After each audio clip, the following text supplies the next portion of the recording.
আচ্ছা, self inductance হচ্ছিল তো, এই একটা পার্ট সেলফ ইন্ডাকটেন্সের একটা কোশ্চেন করাবো, তারপর আমি মিউচুয়াল ইন্ডাকটেন্সে চলে যাব। Obtain the self inductance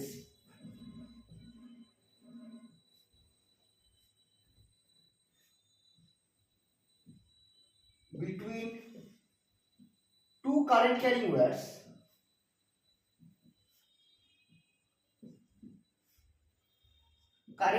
wires with same current flowing in opposite direction.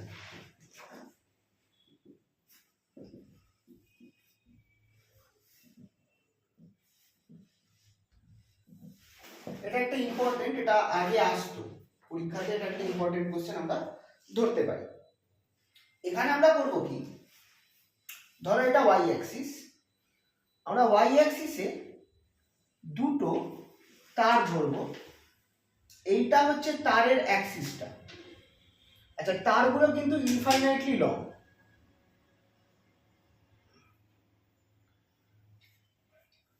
এটা হচ্ছে তারের অ্যাক্সিসটা। তারটা একটু মোটা আঁকছি যাতে জিনিসটা বোঝা যায়।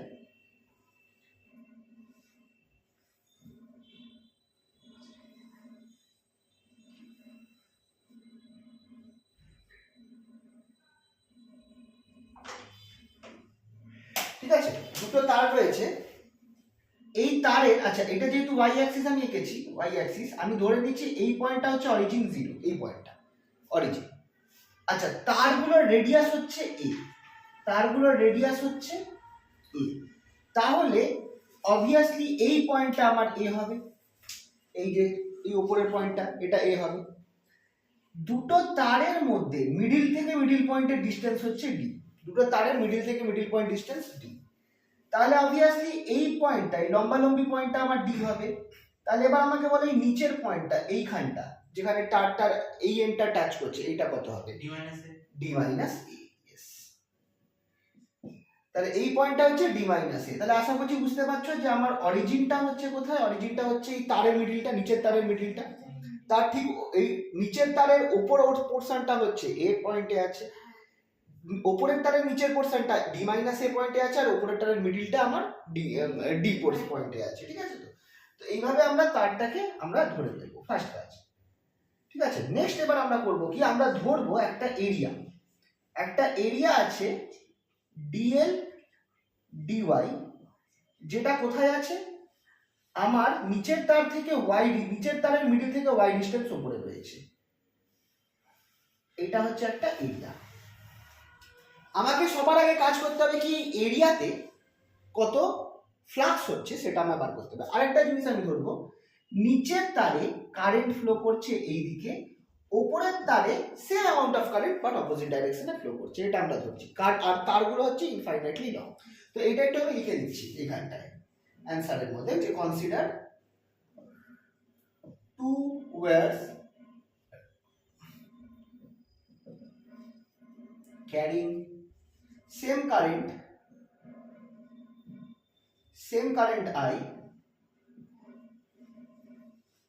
I in opposite direction,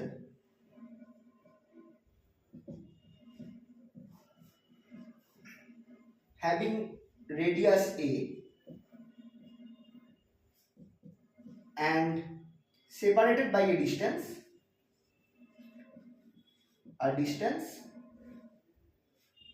d as shown in figure.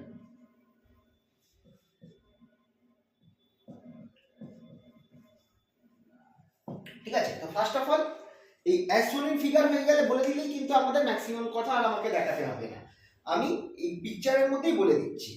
তো আমরা এখানটায় ফার্স্ট অ্যাজাম্পশন গুলো ধরলাম যে দুটো তার আছে, একটা দুটো তারের রেডিয়াস হচ্ছে এ, আর তাদের দুটো তারের মধ্যে সেপারেশন, এখানে সেপারেশনটা আমি একটা তারের মিডিল থেকে অন্য তারের মিডিল অবধি নিচ্ছি, সেটা হচ্ছে ডি। পিকচারে এটা দেখানো রয়েছে। এবার আমরা করব কি, আমরা এই দুটো তারের মাঝখানে আমার কাজ হচ্ছে সেলফ ইন্ডাকটেন্সের কোফিসিয়েন্ট এটা বার করা।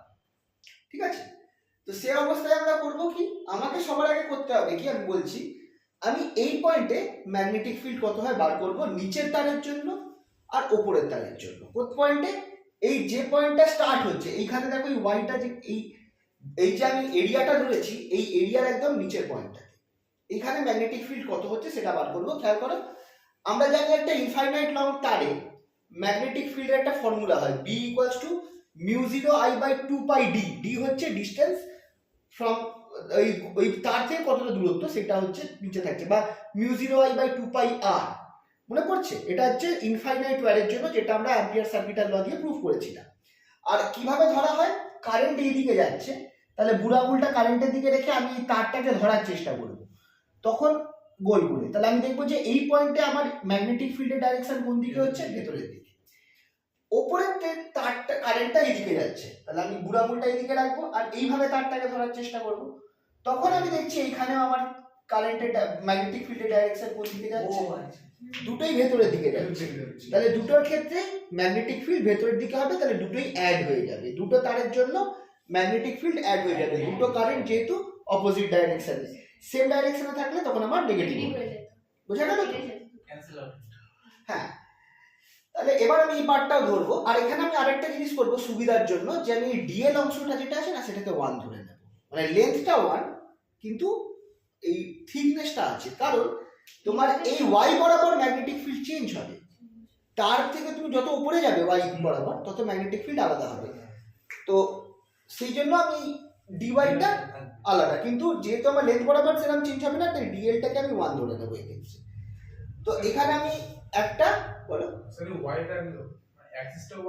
না, অ্যাক্সিসটা তো ওয়াই অ্যাক্সিস। আমি ধরছি যে নিচের যে তারটা আছে সেটা থেকে ওয়াই ডিস্টেন্স দূরে একটা ছোট এরিয়া বানাচ্ছি, একটা এলিমেন্ট এরিয়া নিচ্ছি। এই এলিমেন্ট অফ এরিয়াতে কত ফ্লাক্স বার করব সেটা পেয়ে গেলে আমি ইন্টিগ্রেশন করলে এতটা রেঞ্জে কতটা ফ্লাক্স হতে পারবে সেটা পেয়ে যাব। সেখান থেকে আমি এর বার করতে পারবো, মানে মিউচুয়াল ইন্ডাকটেন্সটা, সরি সেলফ ইন্ডাকটেন্সটা। কোশ্চেনটা বুঝতে পারি?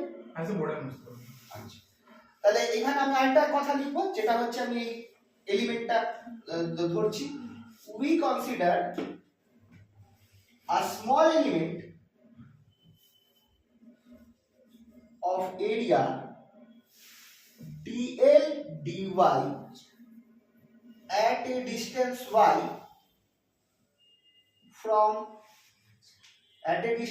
y from first wire, বা এক নম্বর, এখানে আমি এক কাজ করছি ওয়্যার নাম্বার 1 আর 2 করে দিচ্ছি, এটা 1 এটা 2, তাহলে ফ্রম ওয়্যার 1, তাহলে এটা বুঝতে সুবিধা হবে।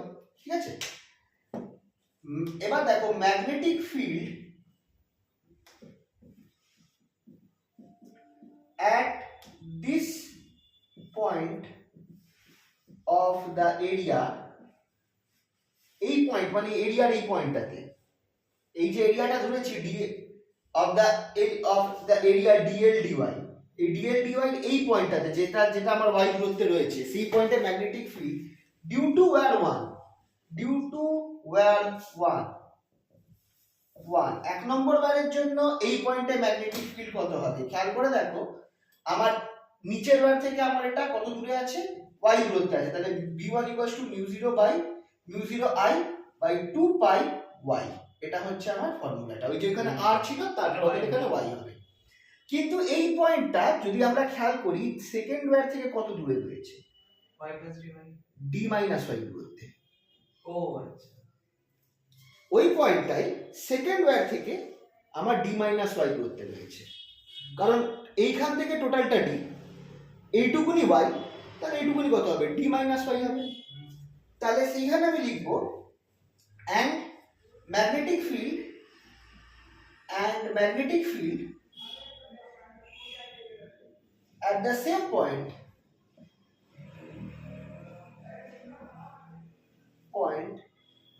due to wire 2, সেকেন্ড ওয়্যারের জন্য এই একই পয়েন্টে কত ম্যাগনেটিক ফিল্ড হবে, v2 equals to mu 0 I by 2 pi d minus y, thus total magnetic field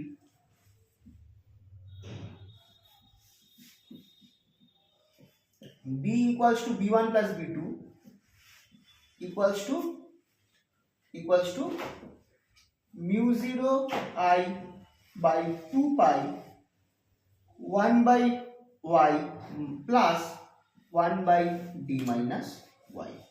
এটা হচ্ছে আমার টোটাল ম্যাগনেটিক ফিল্ড। এখানে একটা কথা আমি লিখবো, as the fields are in same direction, as the fields are in same direction, দুটো field v1 আর v2 একই ডাইরেকশনে হচ্ছে, সেটা তোমাদের আমি এখানেই বললাম। এই দেখো এখানেও আমার এই ডাইরেকশনে হচ্ছে, এখানেও আমার এই ডাইরেকশনে হচ্ছে, ঠিক আছে? তো তাই জন্য আমার প্লাস হচ্ছে, না হলে কিন্তু মাইনাস করতে হতো।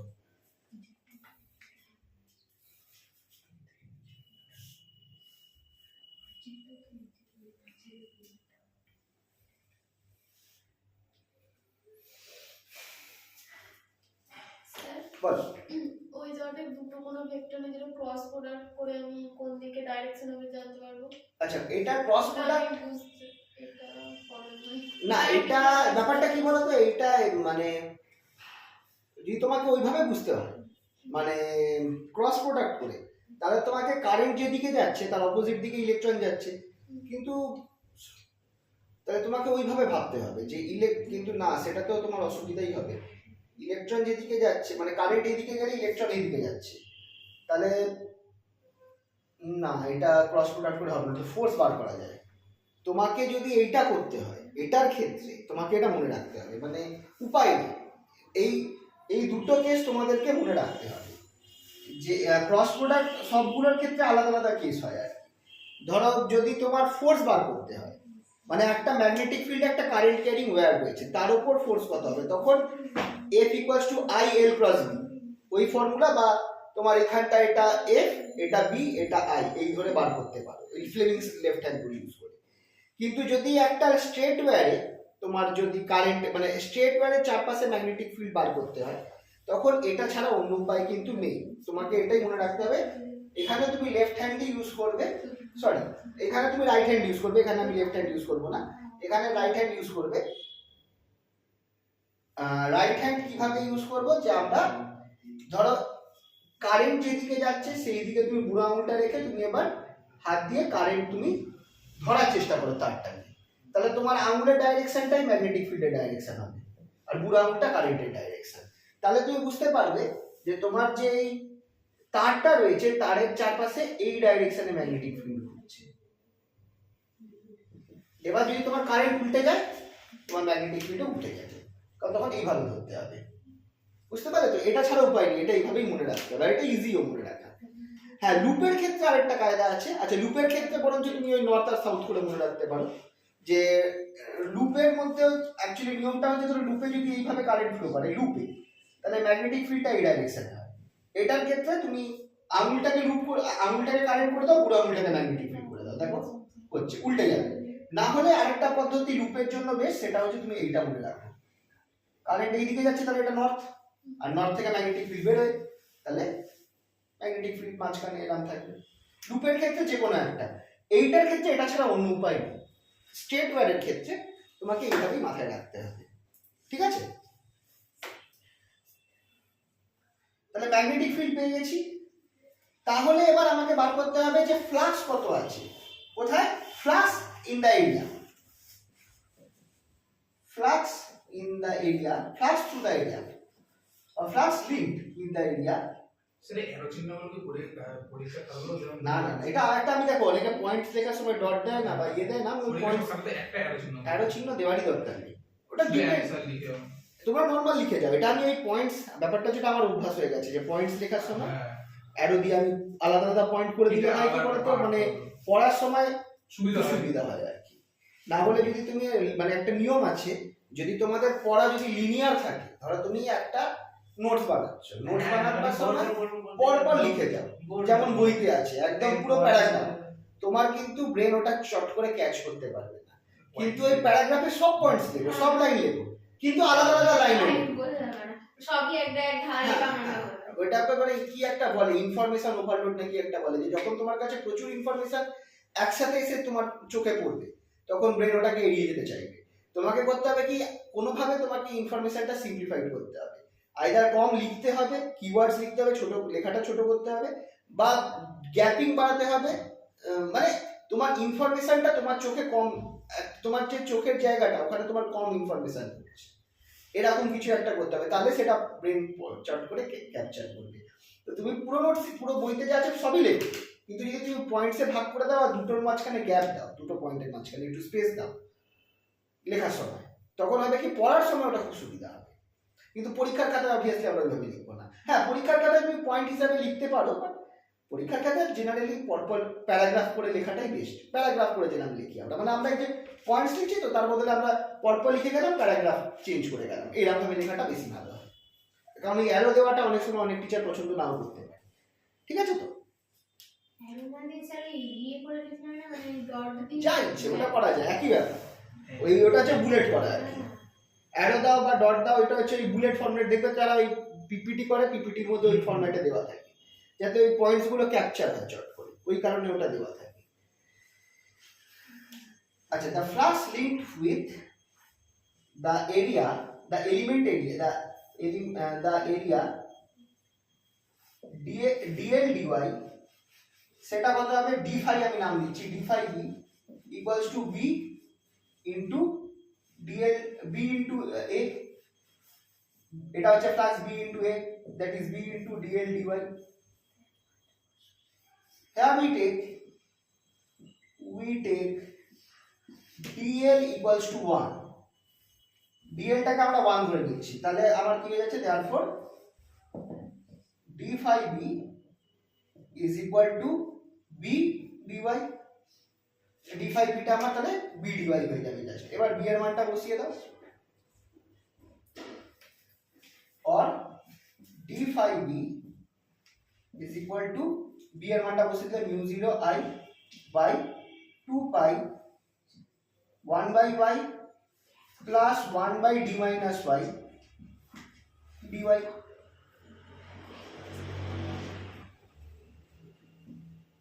এটা আমরা পেলাম।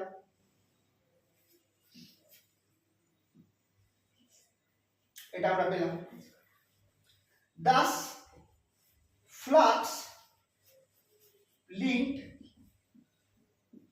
per unit length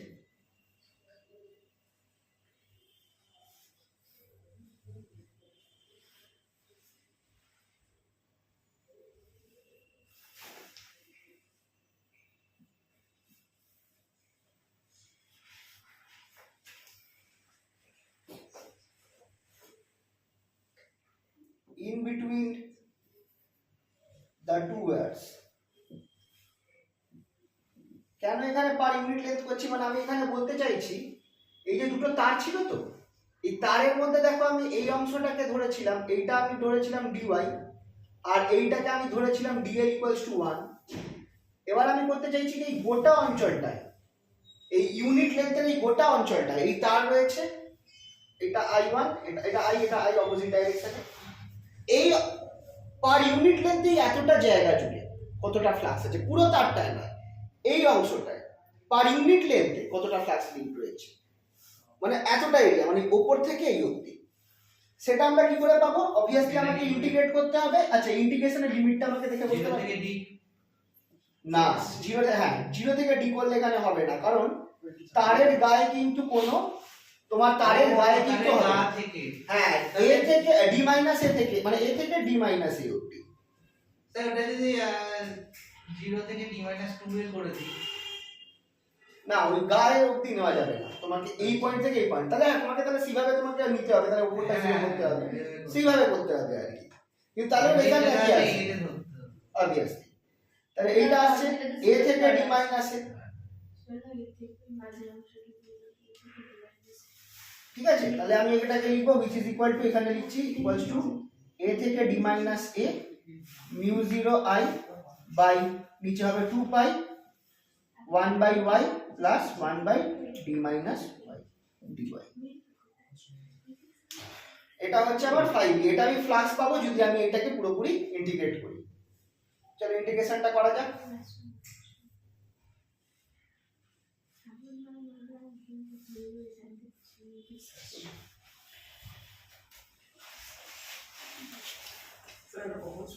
এই কিছুক্ষণ আগে একটা করে আমি মিউচুয়াল ইন্ডাকটেন্সে ঢুকবো।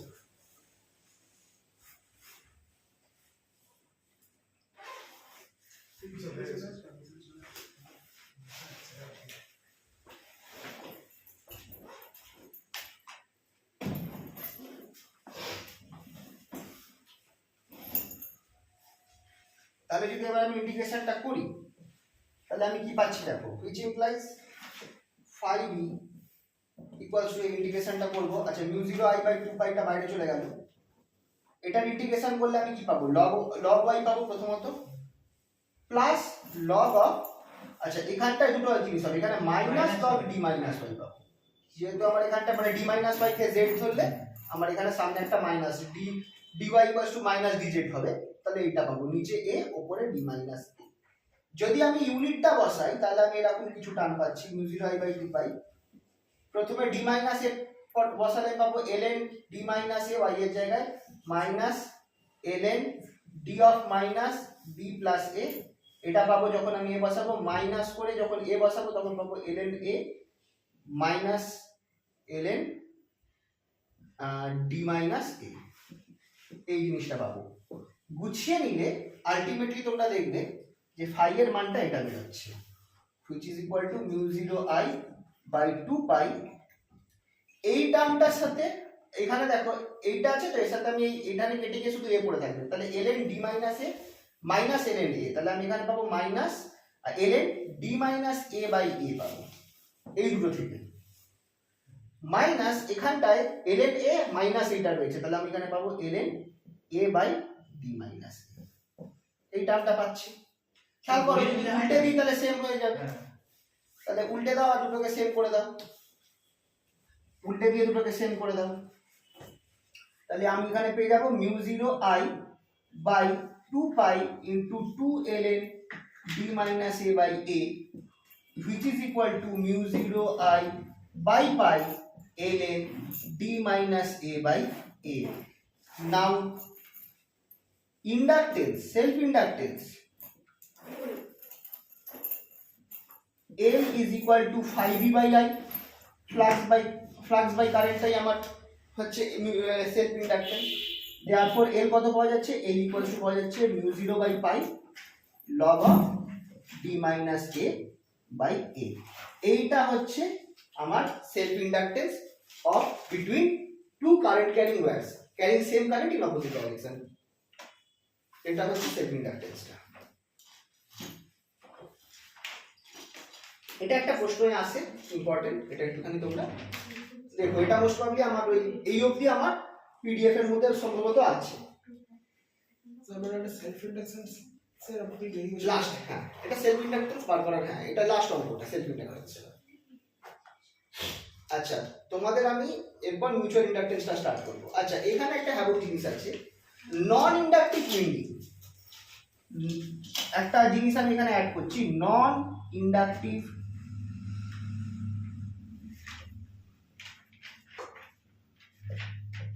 উইন্ডিং। খেয়াল করে দেখো যদি আমার d ইকুয়ালস টু 2a হয়ে যায়, মানে দুটো তারকে তুমি একদম গায়ে গায়ে রেখেছো,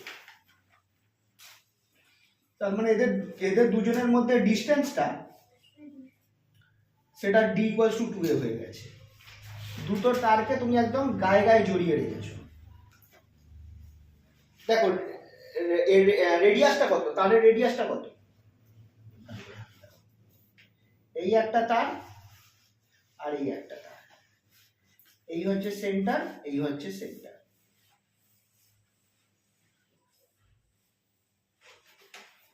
এইটা এ এইটাও এ, আর এই গোটা ডিস্টেন্সটা হচ্ছে ডি, এই গোটা ডিস্টেন্সটা হচ্ছে ডি, দুটোর মাঝামাঝি ডিস্টেন্স হচ্ছে ডি। তাহলে আমরা অবভিয়াসলি যদি ডি ইকুয়ালস টু 2a হয়ে যায়, মানে দুটো তার আমার তাহলে কি আছে গায়ে গায়ে রয়েছে, তখন আমার ইকুয়েশনে কি হবে, এলটা কত হয়ে যাবে, খেয়াল করে দেখো d ইকুয়ালস টু 2a, তাহলে এখানে একটা এ থাকবে, কেটে যাবে mu 0 pi ln1, ln1 0 হয় তাহলে এটা আমার 0 হয়ে যাবে। তাহলে এইটা একটা কেস আছে যে যদি দুটো তার যার মধ্যে অপোজিট ডাইরেকশনে কারেন্ট ফ্লো করছে, এখানে এইখানে অপোজিট ডাইরেকশনে কারেন্ট ফ্লো করছে, এরকম দুটো তারকে তুমি যদি গায়ে গায়ে লাগিয়ে রাখো, অবভিয়াসলি তারগুলো ইনসুলেটেড, মানে একটা তারের থেকে অন্য তারে কারেন্ট পাস করছে না, কিন্তু গায়ে গায়ে রয়েছে দুটো তার, তাহলে তাদের মাঝখানে কোনো ইন্ডাকটেন্স থাকবে না। স্যার দুটো তারের অ্যাক্সিস থেকে দূরত্ব কতটা? প্রায় মানে দুটো তারের দেখো, একটা তারের রেডিয়াস হচ্ছে a, দুটো তারের যদি তুমি দুটোকে মানে জয়েন করে দাও তাহলে এটার মিডিল থেকে এটার মিডিলের মধ্যে ডিসটেন্স 2a হবে না। এবার d হচ্ছে দুজনের মধ্যে ডিসটেন্স, এখানে আমার d = 2a হয়ে গেছে, মানে দুটো তারকে আমি মানে জয়েন করে দিয়েছি। তাহলে এইখানে একটা জিনিস আমরা দেখতে পাচ্ছি নন ইন্ডাকটিভ উইন্ডিং এর কেসটা, সেটা কি হচ্ছে আমি একটা জিনিস দেখো, যদি তোমার কাছে একটা তার থাকে, তারটাকে একটাই তারটাকে তোমরা এইভাবে জয়েন করে দিলে, মানে এই দেখো তারের মধ্যে মানে বেল্ট করে দিলে, বুঝতে পারছো তো, তারটাকে বেল্ট করে লাগিয়ে দিলে, এখানে কারেন্টটা উপরে এই দিকে যাচ্ছে আর এখানে কারেন্টটা অপোজিট দিকে যাচ্ছে। তারপর এইটাকে তুমি কয়েল করলে, কয়েলটা একটু অন্যরকম লাগবে দেখতে, মানে স্যার একটা তারে প্রথমে বেন্ড করে নিলাম আর কি, ওরকমই, মানে তোমার দুটো তারকে আগে উল্টে দিয়ে আর এখানে গিয়ে তারটা জয়েন হয়ে থাকবে, বুঝতে পারছো তো, তারটাকে তুমি বেন্ড করে দিয়েছো, বেন্ড করে সেই বেন্ড করার তারটাকে দুভাঁজ করার পর সেটাকে তুমি ইয়ে করছো, কয়েল করছো। তাহলে এই কয়েলে কোনো ইন্ডাকটেন্স থাকবে না, এইটাকে বলা হয় নন ইন্ডাকটিভ উইন্ডিং, আবেশহীন কুণ্ডলী।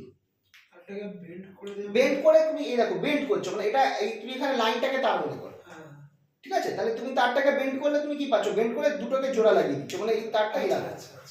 তার ফলে কি হচ্ছে, এক কারেন্টটা, এবার তারটা তো রাবারের ব্যান্ড দিয়ে আটকানো, রাবার দিয়ে তো ইনসুলেটেড করা, তাহলে তোমার কারেন্টটা তো টাচ করছে না, কিন্তু তাহলে একটা পার্ট দিয়ে কারেন্ট যাচ্ছে, অন্য পার্টটা দিয়ে কারেন্ট উল্টো দিকে যাচ্ছে। এবার তুমি এই যে বেন্ড করা তার, এটা দিয়ে কয়েল প্যাঁচাবে, তখন সেই কয়েলের কোনো ইন্ডাকটেন্স থাকবে না। সিঙ্গেল একটা তারকে যদি প্যাঁচাও তাহলে তার ইন্ডাকটেন্স থাকবে, সেলফ ইন্ডাকটেন্স, আবেশ থাকবে, আবেশ না সাবেশ থাকবে, কিন্তু এটার ক্ষেত্রে কিছু থাকবে না। যদি তুমি কয়েলটাকে একটা তারটাকে যদি তুমি পেঁচিয়ে নাও, দুভাঁজ করো, তারপর সেটাকে যদি ইয়ে করে নাও, দুভাঁজ করার ইংলিশ হবে ডাবল অন ইটসেলফ।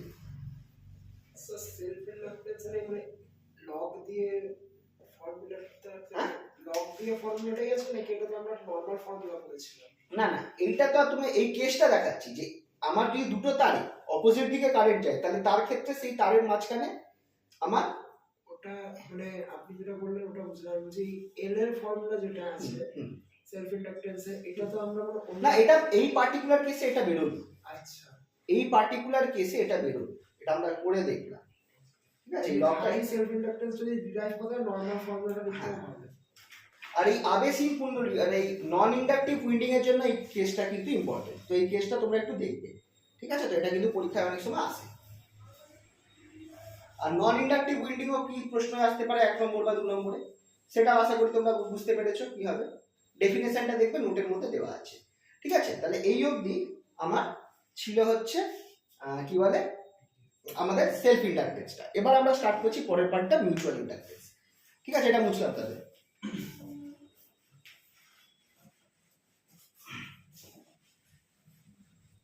তাহলে এবার আমরা স্টার্ট করছি মিউচুয়াল ইন্ডাকটেন্স।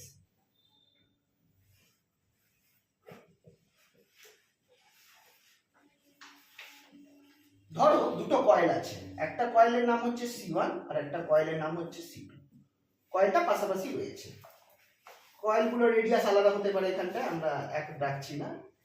কয়েল C1 দিয়ে I1 কারেন্ট ফ্লো করছে, তাহলে যেহেতু কয়েল কি হবে, ম্যাগনেটিক ফিল্ড তৈরি হবে, সেই ম্যাগনেটিক ফিল্ডটা তোমার বেরোবে কয়েলটার মধ্যে দিয়ে, এটা হচ্ছে আমি নাম দিলাম এই ম্যাগনেটিক ফিল্ডটা B1।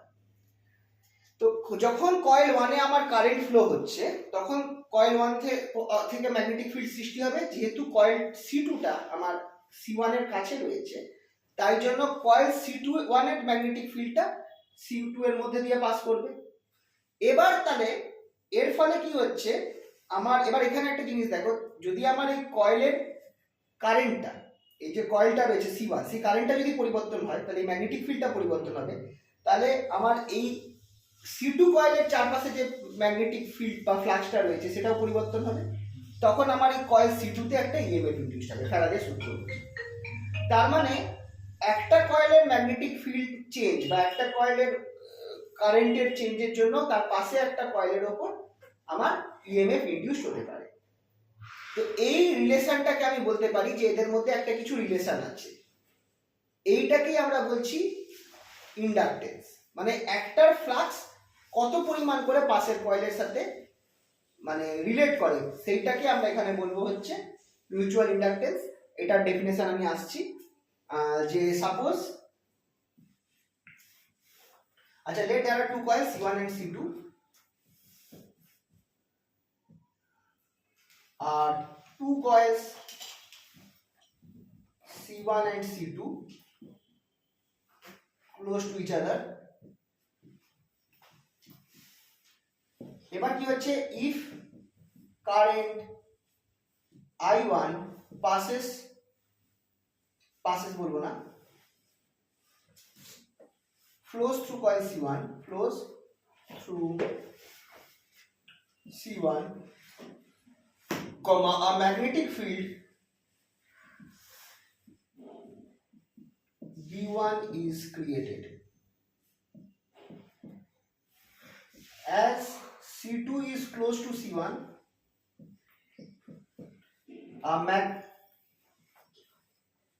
this magnetic field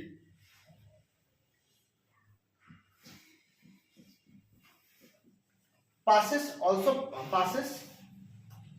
through C2. Thus, a magnetic flux is linked with C2, which depends on the current flowing in C1. তাহলে আমি এখানে বলবো phi2 proportional to I1. phi1 হচ্ছে flux linked with C2, flux linked with C2, সেটা হচ্ছে is phi2 proportional to I1. তাহলে কি এখানে বলতে চাইছি, দেখো যে দুটো কয়েল রয়েছে, C1 এ যদি I কারেন্ট ফ্লো করে তাহলে I1 কারেন্ট ফ্লো করে, তাহলে অবভিয়াসলি আমার কি হবে, এই C1 এর চারপাশে একটা ম্যাগনেটিক ফিল্ড তৈরি হবে, যেটা আমরা আগেও পড়েছিলাম যে একটা কয়েলের চারপাশে ম্যাগনেটিক ফিল্ড ক্রিয়েট হয়, যেটা এই কয়েলের রেডিয়াসের উপর নির্ভর করবে। μ0I/2R ফর্মুলা ছিল, কয়েলের সেন্টারে এই ম্যাগনেটিক ফিল্ডটা হবে।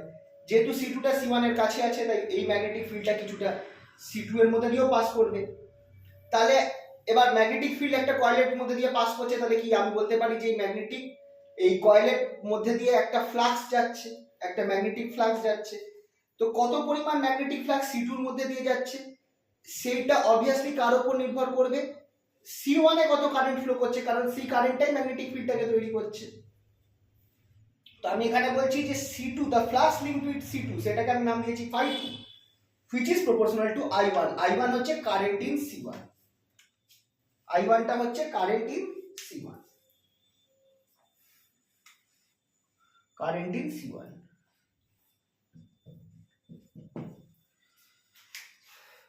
তাহলে এবার আমি এই যে এটাকে আমি ইকুয়াল করে লিখতে পারি যে phi2 equals to m phi1।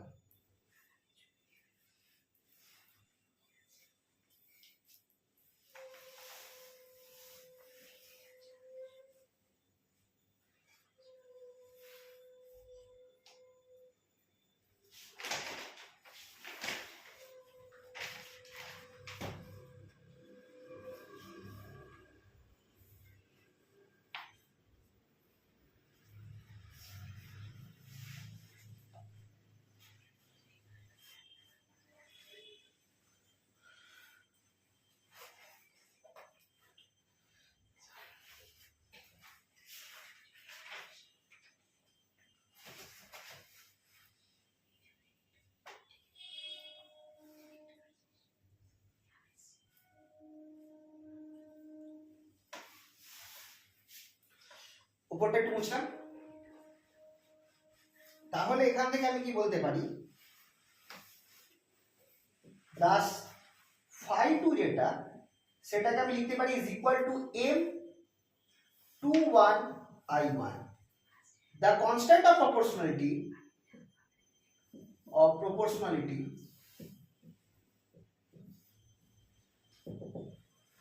M21 is called coefficient of mutual inductance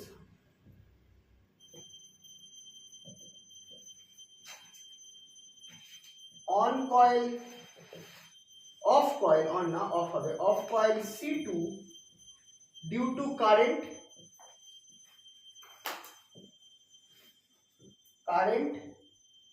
in coil C1.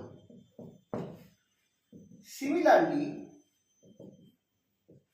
if I2 current flows through C2, then the magnetic flux linked with C1 is, যদি আমার I2 কারেন্ট C2 তে flow করে তাহলে C1 এ মানে এটা আমার ছবিটা উল্টো হয়ে যাবে, তখন আমার কি হবে, তখন আমি বলবো phi1 হ্যাঁ ও লিখেছিস? হ্যাঁ লিখেছি I2 এটা হচ্ছে উল্টো কেস, মানে C2 এর মধ্যে আমার I2 কারেন্ট ফ্লো করছে, তার ফলে আমার C1 এ আমার ম্যাগনেটিক ফিল্ড তৈরি হবে। উল্টো কেস হয়ে গেল। এখন I2 কারেন্ট C2 তে ফ্লো করছে, তাহলে এটা হয়ে যাবে, এটাকে আমি লিখতে পারবো as phi1 is equal to M12 I2, R M12 হচ্ছে coefficient of mutual inductance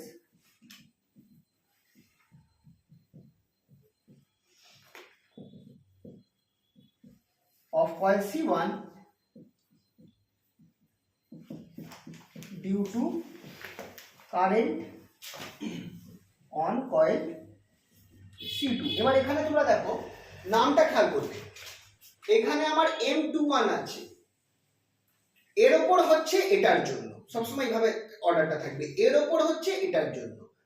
তো M21 কয়েল 2 এর ওপর বা কয়েল 2 এর মিউচুয়াল ইন্ডাকটেন্স কার জন্য? কয়েল 1 এর জন্য। M12 কয়েল 1 এর মিউচুয়াল ইন্ডাকটেন্স কয়েল 2 এর জন্য, এর জন্য এটার জন্য, এর মধ্যে এটার জন্য, এইভাবে একটা কিছু মাথায় রাখবে সবসময়। তাই হয়, যেমন ফোর্স যখন আমরা ইলেকট্রোস্ট্যাটিকে করতাম না, force 1 2, force on 1 due to 2, এখানে তেমন mutual inductance on 2 due to 1, এটা mutual inductance on 1 due to 2, এইভাবে মাথায় রাখবে। এবার বেসিক্যালি এই দুটো সেম হবে, এইটাকে বলা হয় রেসিপ্রোসিটি থিওরেম এটার ক্ষেত্রে, নট সেই রেসিপ্রোসিটি থিওরেম। মিউচুয়াল ইন্ডাকটেন্সের রেসিপ্রোসিটি বলছে যে এই দুটোরে সেম হবে।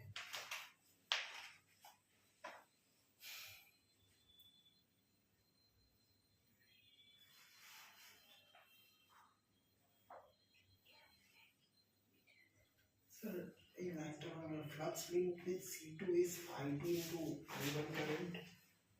না এবার দেখো ফ্লাক্স কোথায় কোথায় কোথায় আপনি লিখেছিলেন, মুছে দিয়েছিলেন। না না না না, এটা কোনটা কোনটা আগেরটা? হ্যাঁ ওখানে কি লেখা ছিল বলো? Flux link with coil 2 is phi2 into I1। হ্যাঁ দেখো কয়েল 2 এর সাথে কত ফ্লাক্স রয়েছে, কয়েল 2 আগের পিকচারটা, কয়েল 2 এর উপর ফ্লাক্স কত? phi2 আমি নাম ধরলাম, কারণ দেখো ফ্লাক্সটা হচ্ছে ম্যাগনেটিক ফিল্ড ইনটু এরিয়া, কার এরিয়া? কয়েল 2 এর এরিয়া, তো ওই ফ্লাক্সটা কয়েল 2 এর মধ্যে দিয়ে পাস করছে, তাই ওটাকে আমি কয়েল 2 এর ফ্লাক্স বলছি, তাই phi2 নাম দিয়েছি। সেটা প্রপোর্শনাল হবে কার সাথে? আচ্ছা এই ফ্লাক্সটা কেন তৈরি হচ্ছে? কারণ কয়েল 1 এ কারেন্ট ফ্লো করছে I1, ওটা মাল্টিপ্লিকেশন লিখে ওটা ইনটু না, ওটা proportional sign, phi2 proportional to I1। তারপর দেখো এই নিচের লাইনটা দেখলে বুঝতে পারবে, equals to M21 I1 into না মাল্টিপ্লিকেশন, এটা কি প্রপোর্শনাল সাইন।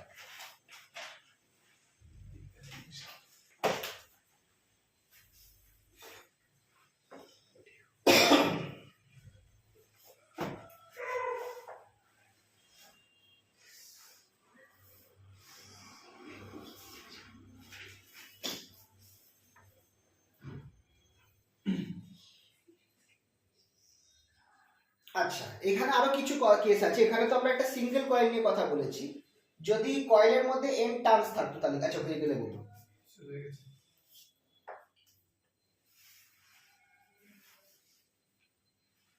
এই উপরটা বুঝতে পারি, এই অবধি হচ্ছে।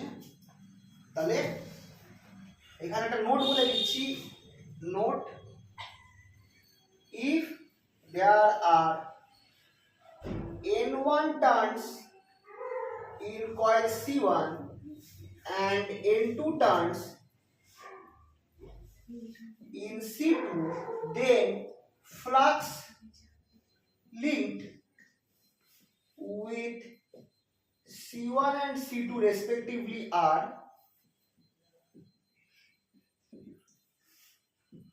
C1 কয়েলের সাথে কত ফ্লাক্স লিংক করতো, C1 এর সাথে কত N1 phi1, এটা হচ্ছে flux link, is equals to M12 I2 and N2 phi2 is equal to M21 phi1 I1। তাহলে দেখো যদি এখানে যে ফর্মুলাটা আছে এটার সাথে আমার n গুণ হয়ে যাবে, ফ্লাক্স লিংকের সাথে আমার n গুণ হয়ে যাবে। যদি আমার C1 এ n1 টার্নস থাকে, C1 যেটা সেটা যদি একটা কয়েল না হয় n1 সংখ্যক টার্নওয়ালা কয়েল হয়, তাহলে টোটাল ফ্লাক্স কত আমার C1 এর সাথে লিংকড আছে সেটা N1 phi1 হয়ে যাবে। আগে যেটা একটা কয়েলের জন্য শুধু phi1 হতো ফ্লাক্স লিংকড কয়েল, যদি কয়েলের মধ্যে n সংখ্যক টার্নস থাকে তাহলে সেই ফ্লাক্সটাও n সংখ্যক গুণ হয়ে যাবে, n টাইমস বেড়ে যাবে n1। তাহলে এখানে দেখো N1 phi1, এটা হচ্ছে ফ্লাক্স লিংকড উইথ C1, আর এটা হচ্ছে flux linked with C2 N2 phi2, সেটা হবে আমার এটার সমান। ঠিক আছে, তো খেয়াল রাখবে এইটা বুঝতে পারেন এই অবধি। ওটাই বুঝে দিচ্ছি। তাহলে induced EMF and induced EMF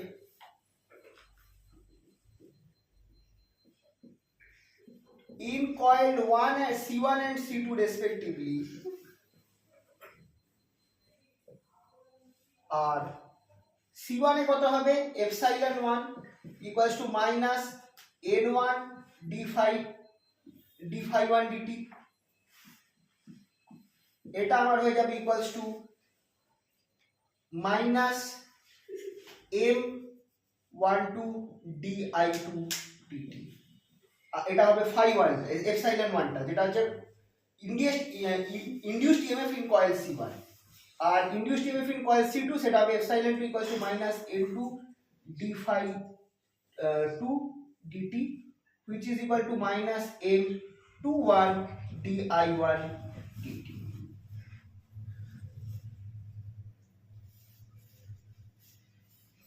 তো এইখান থেকে আমরা ইনডিউসড ইএমএফ গুলো পাচ্ছি। তাহলে মিউচুয়াল ইন্ডাকটেন্সটা কি হচ্ছে দাস, আচ্ছা নাও for two coils, for any two coils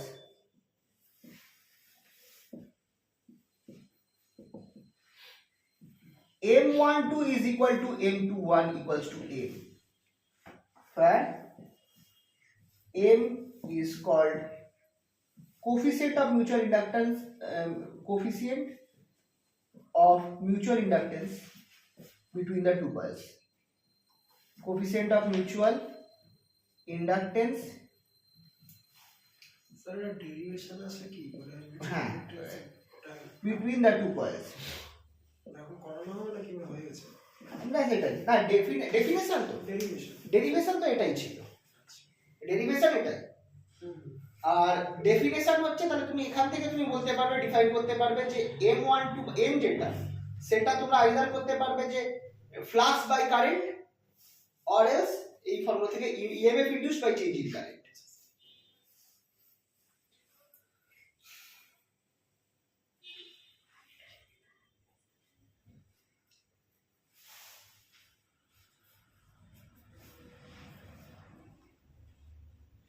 তাহলে এই মিউচুয়াল ইন্ডাকটেন্সটা অনেকটা সেলফ ইন্ডাকটেন্সেরই মতো, কিন্তু তফাৎ কি এটা কিন্তু একটা কয়েলে কারেন্ট ফ্লো হচ্ছে, পাশের কয়েলে এটার এফেক্টটা পড়ছে, ঠিক আছে তো। আর এম যেটা সেটা দুটো কয়েলের মধ্যে সেম হবে, দুটো কয়েলের জন্য এমটা মানে একজনের ওপর দিয়ে কারেন্ট চেঞ্জ হলে অন্যর মধ্যে ফ্লাক্স চেঞ্জ হবে, সেইটা কত পরিমাণ চেঞ্জ হবে সেটাই এই এমটা রিপ্রেজেন্ট করছে।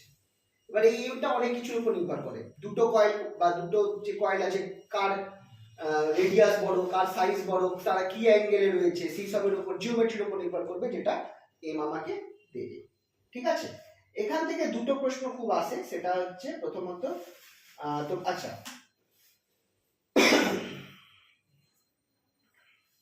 দুটো প্রশ্ন এখান থেকে খুব আসে। আচ্ছা, এই যে জিনিসটা,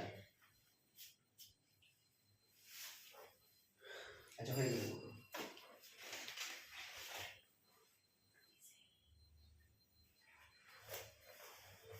স্যার দুটো বলছি না এটা লিখে দাও, একবার নতুন করে ইয়ে করছি, দুটো পার্ট এবার করাবো।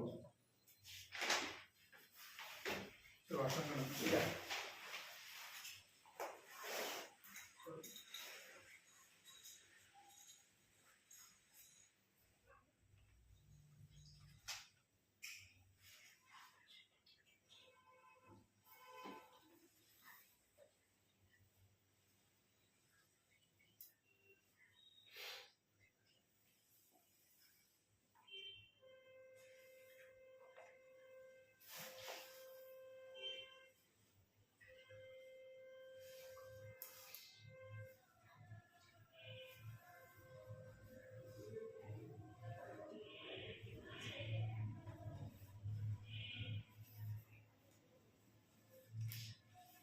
হয়েছে এটা সবার, বুঝলাম না?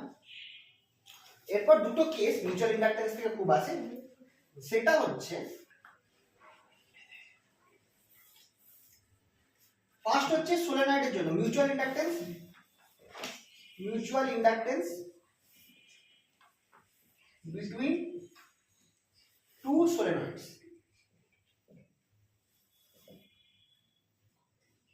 খুব ইম্পর্টেন্ট, এইখানটায় এরকম একটা কেস থাকে,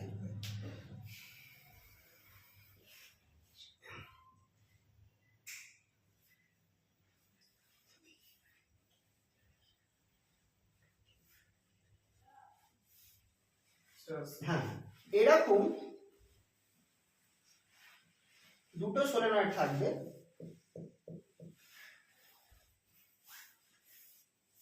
একটা সোলেনয়েড দেখো এই ভেতর এইটা গেছে,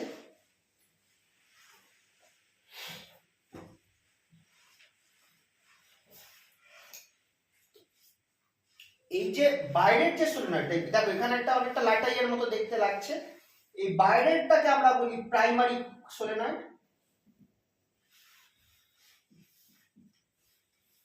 আর ভেতরেরটাকে আমরা বলি হচ্ছে সেকেন্ডারি।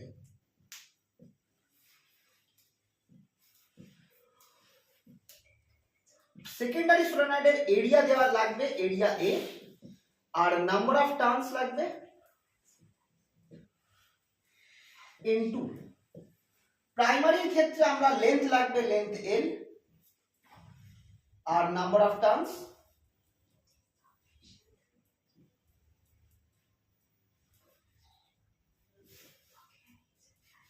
n1।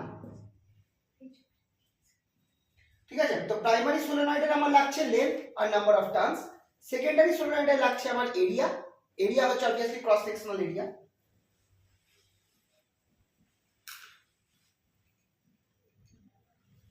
সেকেন্ডারি সলিনয়েড আর ফার্স্ট সলিনয়েডের মধ্যে পার্থক্যটা কি? দুটো আছে, একটা এখানে দুখানা ধরা হয়েছে। অ্যাকচুয়ালি প্রাইমারি আর সেকেন্ডারি ধরা হয়, মানে প্রাইমারিতে আমি কারেন্ট চেঞ্জ করব, সেকেন্ডারিতে তার এফেক্টে, এইভাবে প্রাইমারি আর সেকেন্ডারি ধরা হচ্ছে। ট্রান্সফরমারে এরকম করো প্রাইমারি আর সেকেন্ডারি থাকে, ট্রান্সফরমারে আমার ভোল্টেজ চেঞ্জ হয়, মেইন ভোল্টেজটা প্রাইমারিতে পড়ে, চেঞ্জটা আমরা সেকেন্ডারিতে পাই।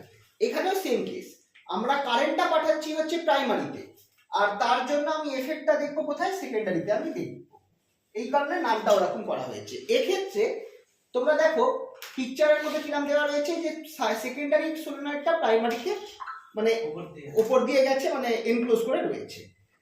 তাহলে এখানে আমি বলতে পারি if I current flows through primary,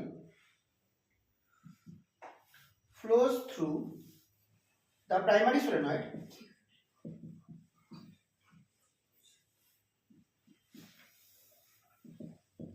then magnetic field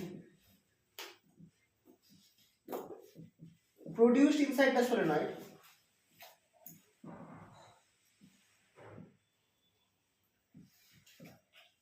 কত পরিমাণ ম্যাগনেটিক ফিল্ড তৈরি হবে? B equals to mu zero sir আপনি বললেন এন আই। বলো। প্রাইমারি সলিনয়েড থেকে আমরা কারেন্টটা পাঠাই আর সেকেন্ডারিতে আপনি আমরা এফেক্টটা দেখবো। আচ্ছা প্রাইমারির এখানে নাম্বার অফ টার্নস বেশি আছে। সেটা হতে পারে, এখানে আমি N1 আর N2 ধরে রেখেছি, সেটা কোনোটার ক্ষেত্রে কি যাই হোক হতে পারে, হতেও পারে তোমার সেকেন্ডারিতে বেশি, হয়তো এখানে কম লাগানো আছে ওখানে বেশি লাগানো হতেই পারে। আপাতত আমি N1 N2 ধরে রেখেছি। তাহলে খেয়াল করো, এইটা হচ্ছে সোলেনয়েডের সেন্টারে ম্যাগনেটিক ফিল্ডের ফর্মুলা, যেটা আমরা অ্যাম্পিয়ার সার্কিটের লগে প্রুফ করেছিলাম। লং সোলেনয়েডের ক্ষেত্রে এটা হয়, আবার ফাইনাইট লেন্থের সোলেনয়েডের জন্য cos θ 1 cos θ 2 চলে আসে। লং এর ক্ষেত্রে এটা formula at the centre. Sir ওই cos θ 1 cos θ 2 এর ওটা প্রুফটা পিডিএফ এ আছে? হ্যাঁ ওটা দেখতে হবে, দেখি। ওটা দেখতে পাবে বায়োসাভার্ট লতে, বায়োসাভার্ট লয়ের প্রুফে ওটা আছে, ঠিক আছে? তাহলে এখানটায় ওটা কিন্তু অ্যাম্পিয়ার সার্কিটের ল দিয়ে হবে না, ওই পার্ট। হ্যাঁ ওই অবধি পড়েছিলাম, দেখতে পাইনি। আচ্ছা, তাহলে b equals to mu zero small n i, small n টা হচ্ছে number of turns per unit length, এখানে নাম্বার অফ টার্নস হচ্ছে n1, তাহলে আর লেন্থ হচ্ছে l, তাহলে স্মল n হয়ে যাবে n1 বাই l। তাহলে এটা হচ্ছে আমার magnetic field inside the primary solenoid. এবার যেহেতু সেকেন্ডারি সোলেনয়েডটা প্রাইমারিটাকে এনক্লোজ করে রেখেছে, তাহলে সেকেন্ডারি সোলেনয়েডের ভেতরে কত পরিমাণ ম্যাগনেটিক ফিল্ড থাকবে? যেটা প্রাইমারি ম্যাগনেটিক ফিল্ড সেটাই এর ভেতরেই আছে, হ্যাঁ কি না? কারণ এর তো নিজস্ব কোনো ম্যাগনেটিক ফিল্ড নেই, কিন্তু এর ভেতর দিয়ে প্রাইমারি ম্যাগনেটিক ফিল্ডটা গেছে। তাহলে magnetic field inside the secondary solenoid is also this. তাহলে ফ্লাক্স কত আছে? কিন্তু স্যার মানে টার্নসটা তো সেম হবে না। না, ওটা এবার ফ্লাক্সটা আলাদা হবে। ম্যাগনেটিক ফিল্ড এটা, আচ্ছা ফ্লাক্সটা এরিয়ার উপর নির্ভর করবে আর নাম্বার অফ টার্নসের উপর নির্ভর করবে। তাহলে ছবিটা বুঝতে পারি?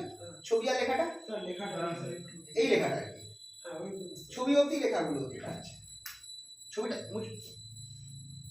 হ্যাঁ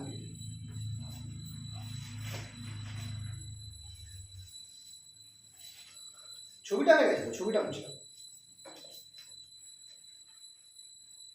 তাহলে এখানে আমি লিখতে পারি দাস দ্য ম্যাগনেট, আচ্ছা এখানে কথাটা লিখবো as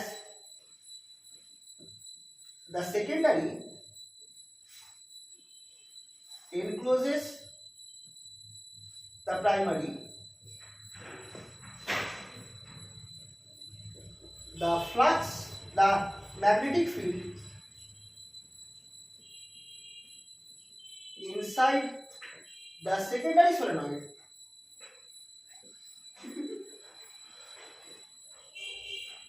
is set of same হবে b equals to mu 0 n1 by l into I. তাহলে thus flux linked with the secondary solenoid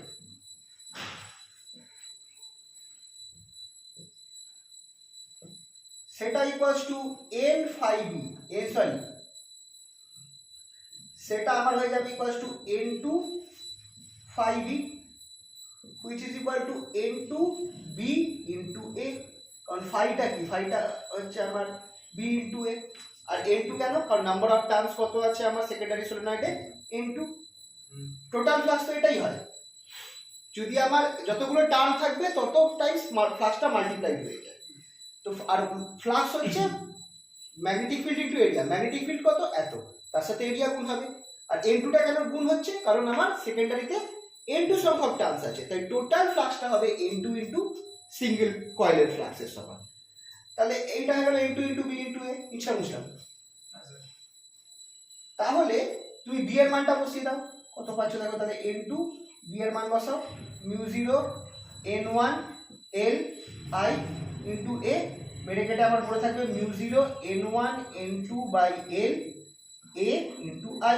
এটা আমার কি বেরোলো? Flux n phi b।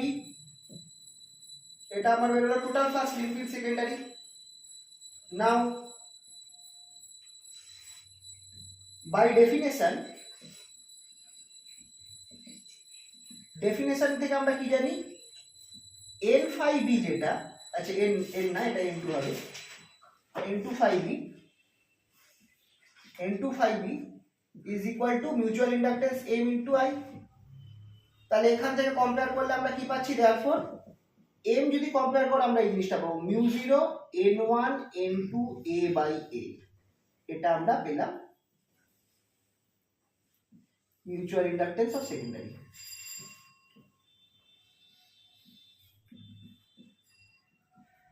between the two solenoids.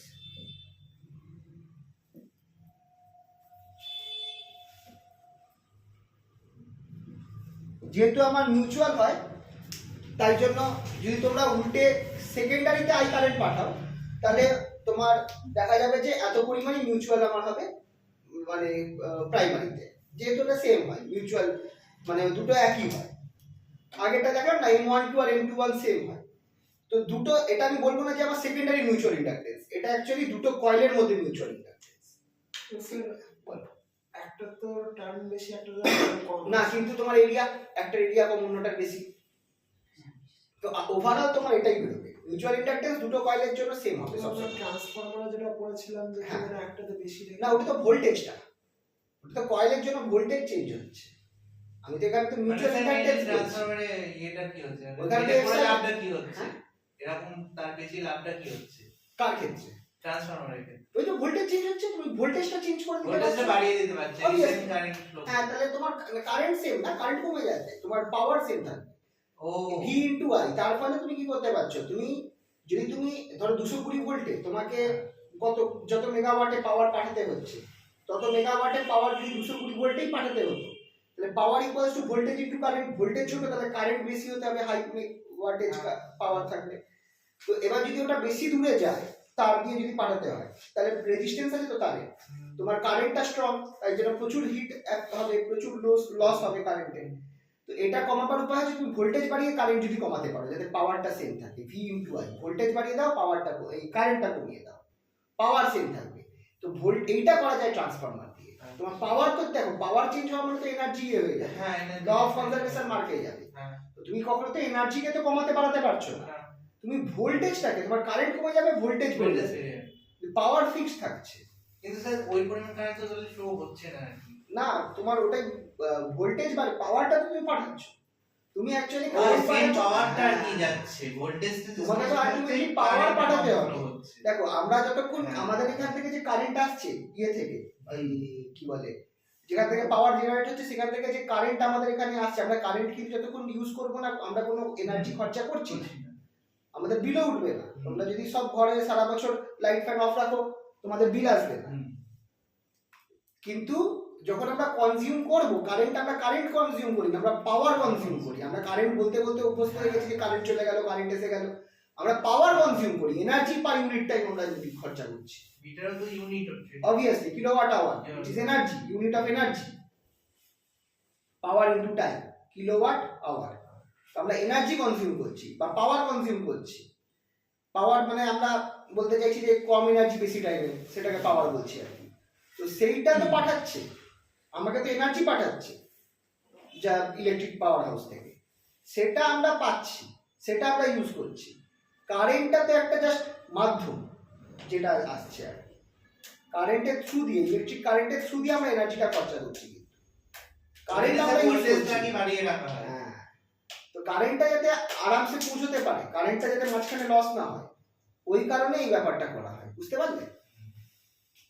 এগুলো কিন্তু খুব প্রশ্ন ধরে, এগুলো কিন্তু ভাইভাতে ধরতেই পারে, যে অবশ্য ভাইভা এখন কিছু বলো না রেকর্ডিং তো, ঠিক আছে? তাহলে এটা রইল মিউচুয়াল ইন্ডাকটেন্স, এটা আসে, খুব ইম্পর্টেন্ট কোশ্চেন আসে। নেক্সট আরেকটা প্রশ্ন আসে দুটো কয়েলের জন্য মিউচুয়াল ইন্ডাকটেন্স, এটা হয়ে গেলে বলুন। এটা দেখলাম একটা নোট পাঠিয়েছিস, মানে হাতে লেখা নোট, তার মধ্যে এগুলো আছে, ঠিক আছে?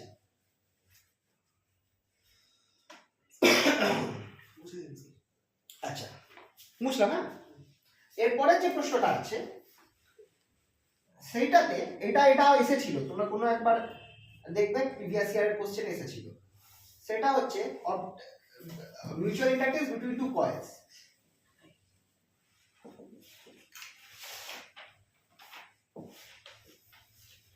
টু কয়েলস, প্রশ্ন ফরম্যাটে আমি এটা লিখছি, স্যার একটা কোশ্চেন আছে। দাঁড়া সেটা এই কোশ্চেনটা লিখছি। Find the mutual inductance between two coils of radius, two coaxial মানে একই অ্যাক্সিসে রয়েছে, two coaxial coil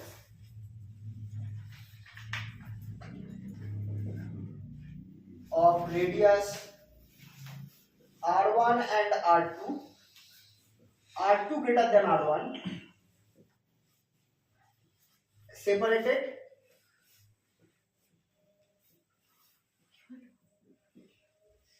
by distance x from the center.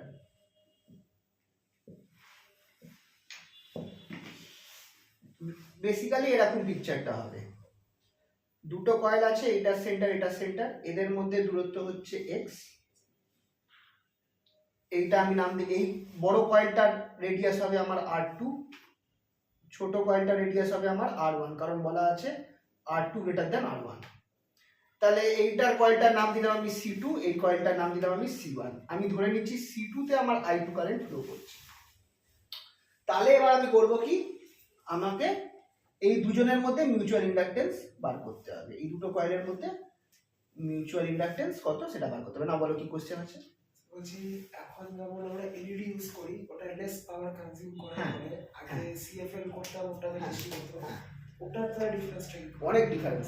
ব্যাপারটা হচ্ছে এই যে আমাদের যেটা, এটা তো এলইডি, আমাদের যে পুরোনো টিউব দেখেছো, যেটার মধ্যে তোমাদের একটা ইয়ে থাকতো, চোকিং কয়েল থাকতো, ইয়েস, গ্যাস ফিল্ড, ওর মধ্যে একটা গ্যাস রয়েছে, তোমার একটা ডিসচার্জ পাস করছে, হাই ভোল্টেজ যে ডিসচার্জ পাস করছে, তার ফলে তোমার এই গ্লোটা আসছে। ওইটা হওয়ার জন্য তোমার কিন্তু বেশ ভালো রকম ভোল্টেজ দরকার, ঠিক আছে? তো ওইগুলোর কিন্তু পাওয়ারও কনজাম্পশন খুব বেশি হতো। তোমার যদি পুরোনো টিউবগুলো দেখো, মোটামুটি এই লাইটিং পাবে 60 থেকে 80 ওয়াটের টিউবে তোমরা এই লাইট পাবে, যেটা এটাতে পাচ্ছি আমরা। 60 ওয়াট মানে যদি আমি মিনিমামটাও ধরি 60 ওয়াট থেকে কম জ্বলে, বা হয়তো আমি ভুলে গেছি, এরকমই হয়তো জ্বলতো।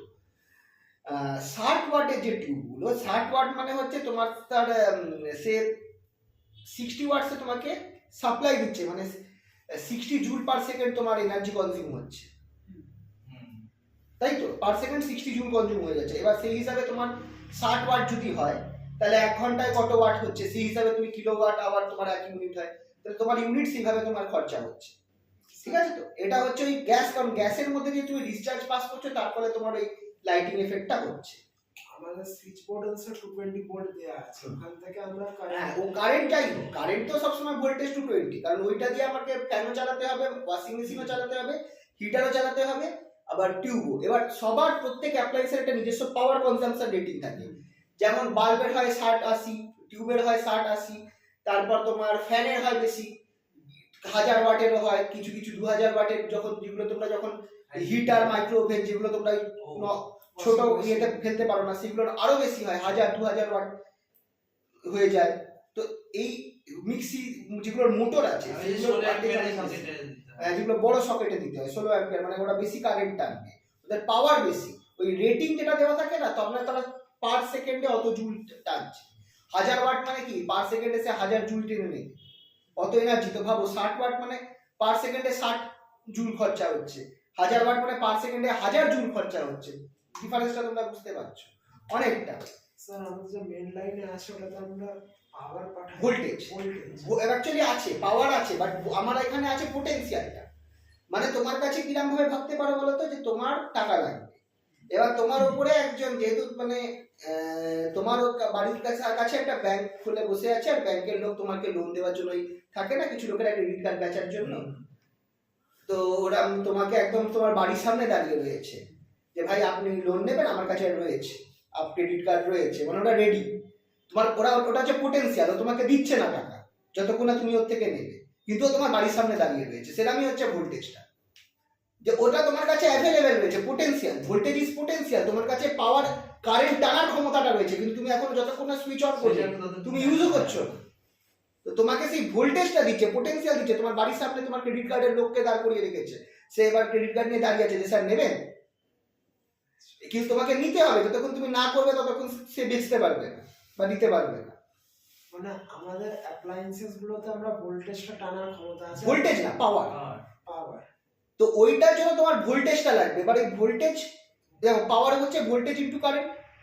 এবার তোমার ভোল্টেজ দেখো, সব অ্যাপ্লায়েন্স তৈরি হয় ওইভাবে যে তোমার 400 ওই 220 তে কাজ করবে সব অ্যাপ্লায়েন্স। 220 মধ্যেই কাজ করতে ওর হ্যাঁ 220 একটু ওটা প্লাস মাইনাস থাকে আর কি তোমার ওটা। মানে একটা ট্রান্সফরমার দিয়ে তো ওটা বানিয়ে নেয়। হ্যাঁ, মানে না অ্যাপ্লায়েন্স যখন তৈরি করছে, যে আমরা যে ডোমেস্টিক অ্যাপ্লায়েন্স যত থাকে, টিভি হোক, ইয়ে হোক, ওয়াশিং মেশিন হোক, সব তোমার 220 ভোল্টে কাজ করবে। এবার যে পাওয়ার রেটিংটা দেওয়া থাকে সেটা হচ্ছে অত পাওয়ার সে 220 ভোল্টে টানতে পারবে। মানে মানে এরকম ধরো যে তোমার সামনে ক্রেডিট কার্ডের লোক দাঁড়িয়ে রয়েছে, সে তোমাকে ক্রেডিট কার্ড দেওয়ার জন্য রেসি, কিন্তু তুমি যদি বলো আমার 1 কোটি টাকা লোন দিয়ে, সে দেবে না। ওর লিমিট আছে যে 1 লাখের বেশি আমি দিতে পারবো না। তো সেরকম 220 ভোল্ট লিমিট আছে। তুমি এইটা দিয়ে তুমি একটা বড় কারখানা খুলে দিতে পারবে না এই মোমেন্টে। বাড়ির মধ্যে কারখানা চালাবো, ওখানে তোমার হায়ার ভোল্টেজ লাগে, ঠিক কি না? কমার্শিয়াল লাইট থাকে। Commercial line. তো এইখানে তোমাকে যেটা কম দেওয়া আছে মানে 220 ভোল্ট, মানে তোমার কাছে একটা লিমিট আছে যে তুমি এত বেশি তুমি পোটেনশিয়াল আমি তোমাকে সাপ্লাই করব, এত বেশি তুমি তোমাকে দেবো না। তো তোমার পোটেনশিয়ালটাও কম 220 ভোল্ট। থ্রি ফেজের ক্ষেত্রেও তিনটেই 220 ভোল্টই থাকে। থ্রি ফেজ তো আলাদা কেস না, থ্রি ফেজ তো তোমার মানে লাইট নিউট্রাল আর ওটা তো আলাদা কেস, কিন্তু হ্যাঁ। 220 থাকছে 220। লাইভে তো আমি 220। হ্যাঁ, ওটা তো একটা আলাদা আমার কেস। কোশ্চেন হচ্ছে মানে এই তারগুলো থেকে তো আমরা কারেন্ট ফ্লো করি, যেটা আমরা বললো ফেজ থেকে নিউট্রাল থেকে পাস করে আবার স্টেশনে চলে যাচ্ছে। পাওয়ার স্টেশন আমাদের ভোল্টেজটাকে জেনারেট করে নাকি ওটা কারেন্টটাকে পাস থ্রু করে? না, ব্যাপারটা দেখো, এখানটায় জিনিসটা তোমাকে একদম বেসিক ভাবে তুমি ভাবো, তুমি একদম ভোল্টেজ ইয়ের কথা ভুলে যাও। তুমি ভাবো যে তোমাকে একটা বাল্ব জ্বালাতে হবে, একদম বেসিক সার্কিট ভাবো, এর উপরই সবকিছু দাঁড়িয়ে। বাল্ব কি করে জ্বালাতে? তোমাকে বাল্বেকে এমনি এমনিতে জ্বলবে না, একটা ব্যাটারির সাথে কানেক্ট করে তবে তো বাল্বটা জ্বলবে। তো ব্যাটারির সাথে যখন তুমি কানেক্ট, দেখো এবার এখানে সুইচ থাকে, সুইচটা কানেক্ট করলে তবেই কিন্তু বাল্ব জ্বলবে। তো যখন সুইচটা দেখো, তোমার ব্যাটারিটা কি করছে, সে তোমাকে পোটেনশিয়াল দিচ্ছে। তার মানে বাল্ব আর সুইচের চারপাশে কিন্তু মানে এই দুটো পয়েন্ট, বাল্ব আর সুইচের মাঝখানে তোমার ভি ভোল্টেজ পোটেনশিয়াল কিন্তু এক্সিস্ট করছে। তো তোমার এই এবার তুমি ভাবো যে এটা তোমার বাড়ি আর এটা হচ্ছে তোমার পাওয়ার স্টেশন। তো পাওয়ার স্টেশন তোমাকে পোটেনশিয়ালটা সাপ্লাই করে রেখেছে, মানে পোটেনশিয়ালটা অলওয়েজ রয়েছে। যাওয়ার রাস্তাটা আছে, এবার জাস্ট কারেন্ট। হ্যাঁ, তো কিন্তু যতক্ষণ না তুমি সার্কিট কমপ্লিট করছো ততক্ষণ তুমি এই যে পাওয়ার সাপ্লাই করবে। দেখো এবার ব্যাটারির মধ্যে কি থাকে, ব্যাটারির মধ্যে কেমিক্যাল থাকে বা বলতে পারো কেমিক্যাল এনার্জি রয়েছে। সেই কেমিক্যাল এনার্জিটা ইলেকট্রিক এনার্জিতে কনভার্ট হবে, এটা হচ্ছে প্রসেস।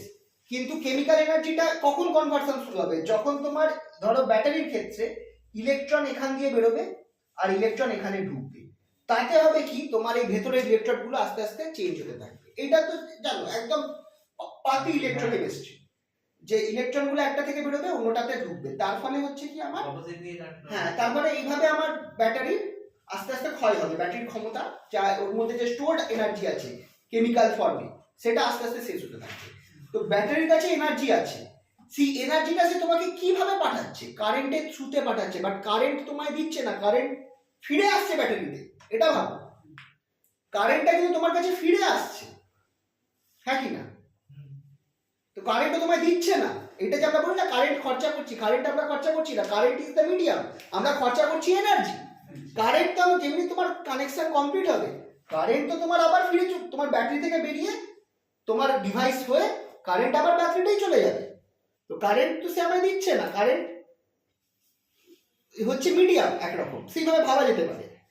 পাঠাচ্ছে তোমাকে এনার্জি, সেই এনার্জিটা যাচ্ছে বলে তোমার এই বাল্ব জ্বলছে।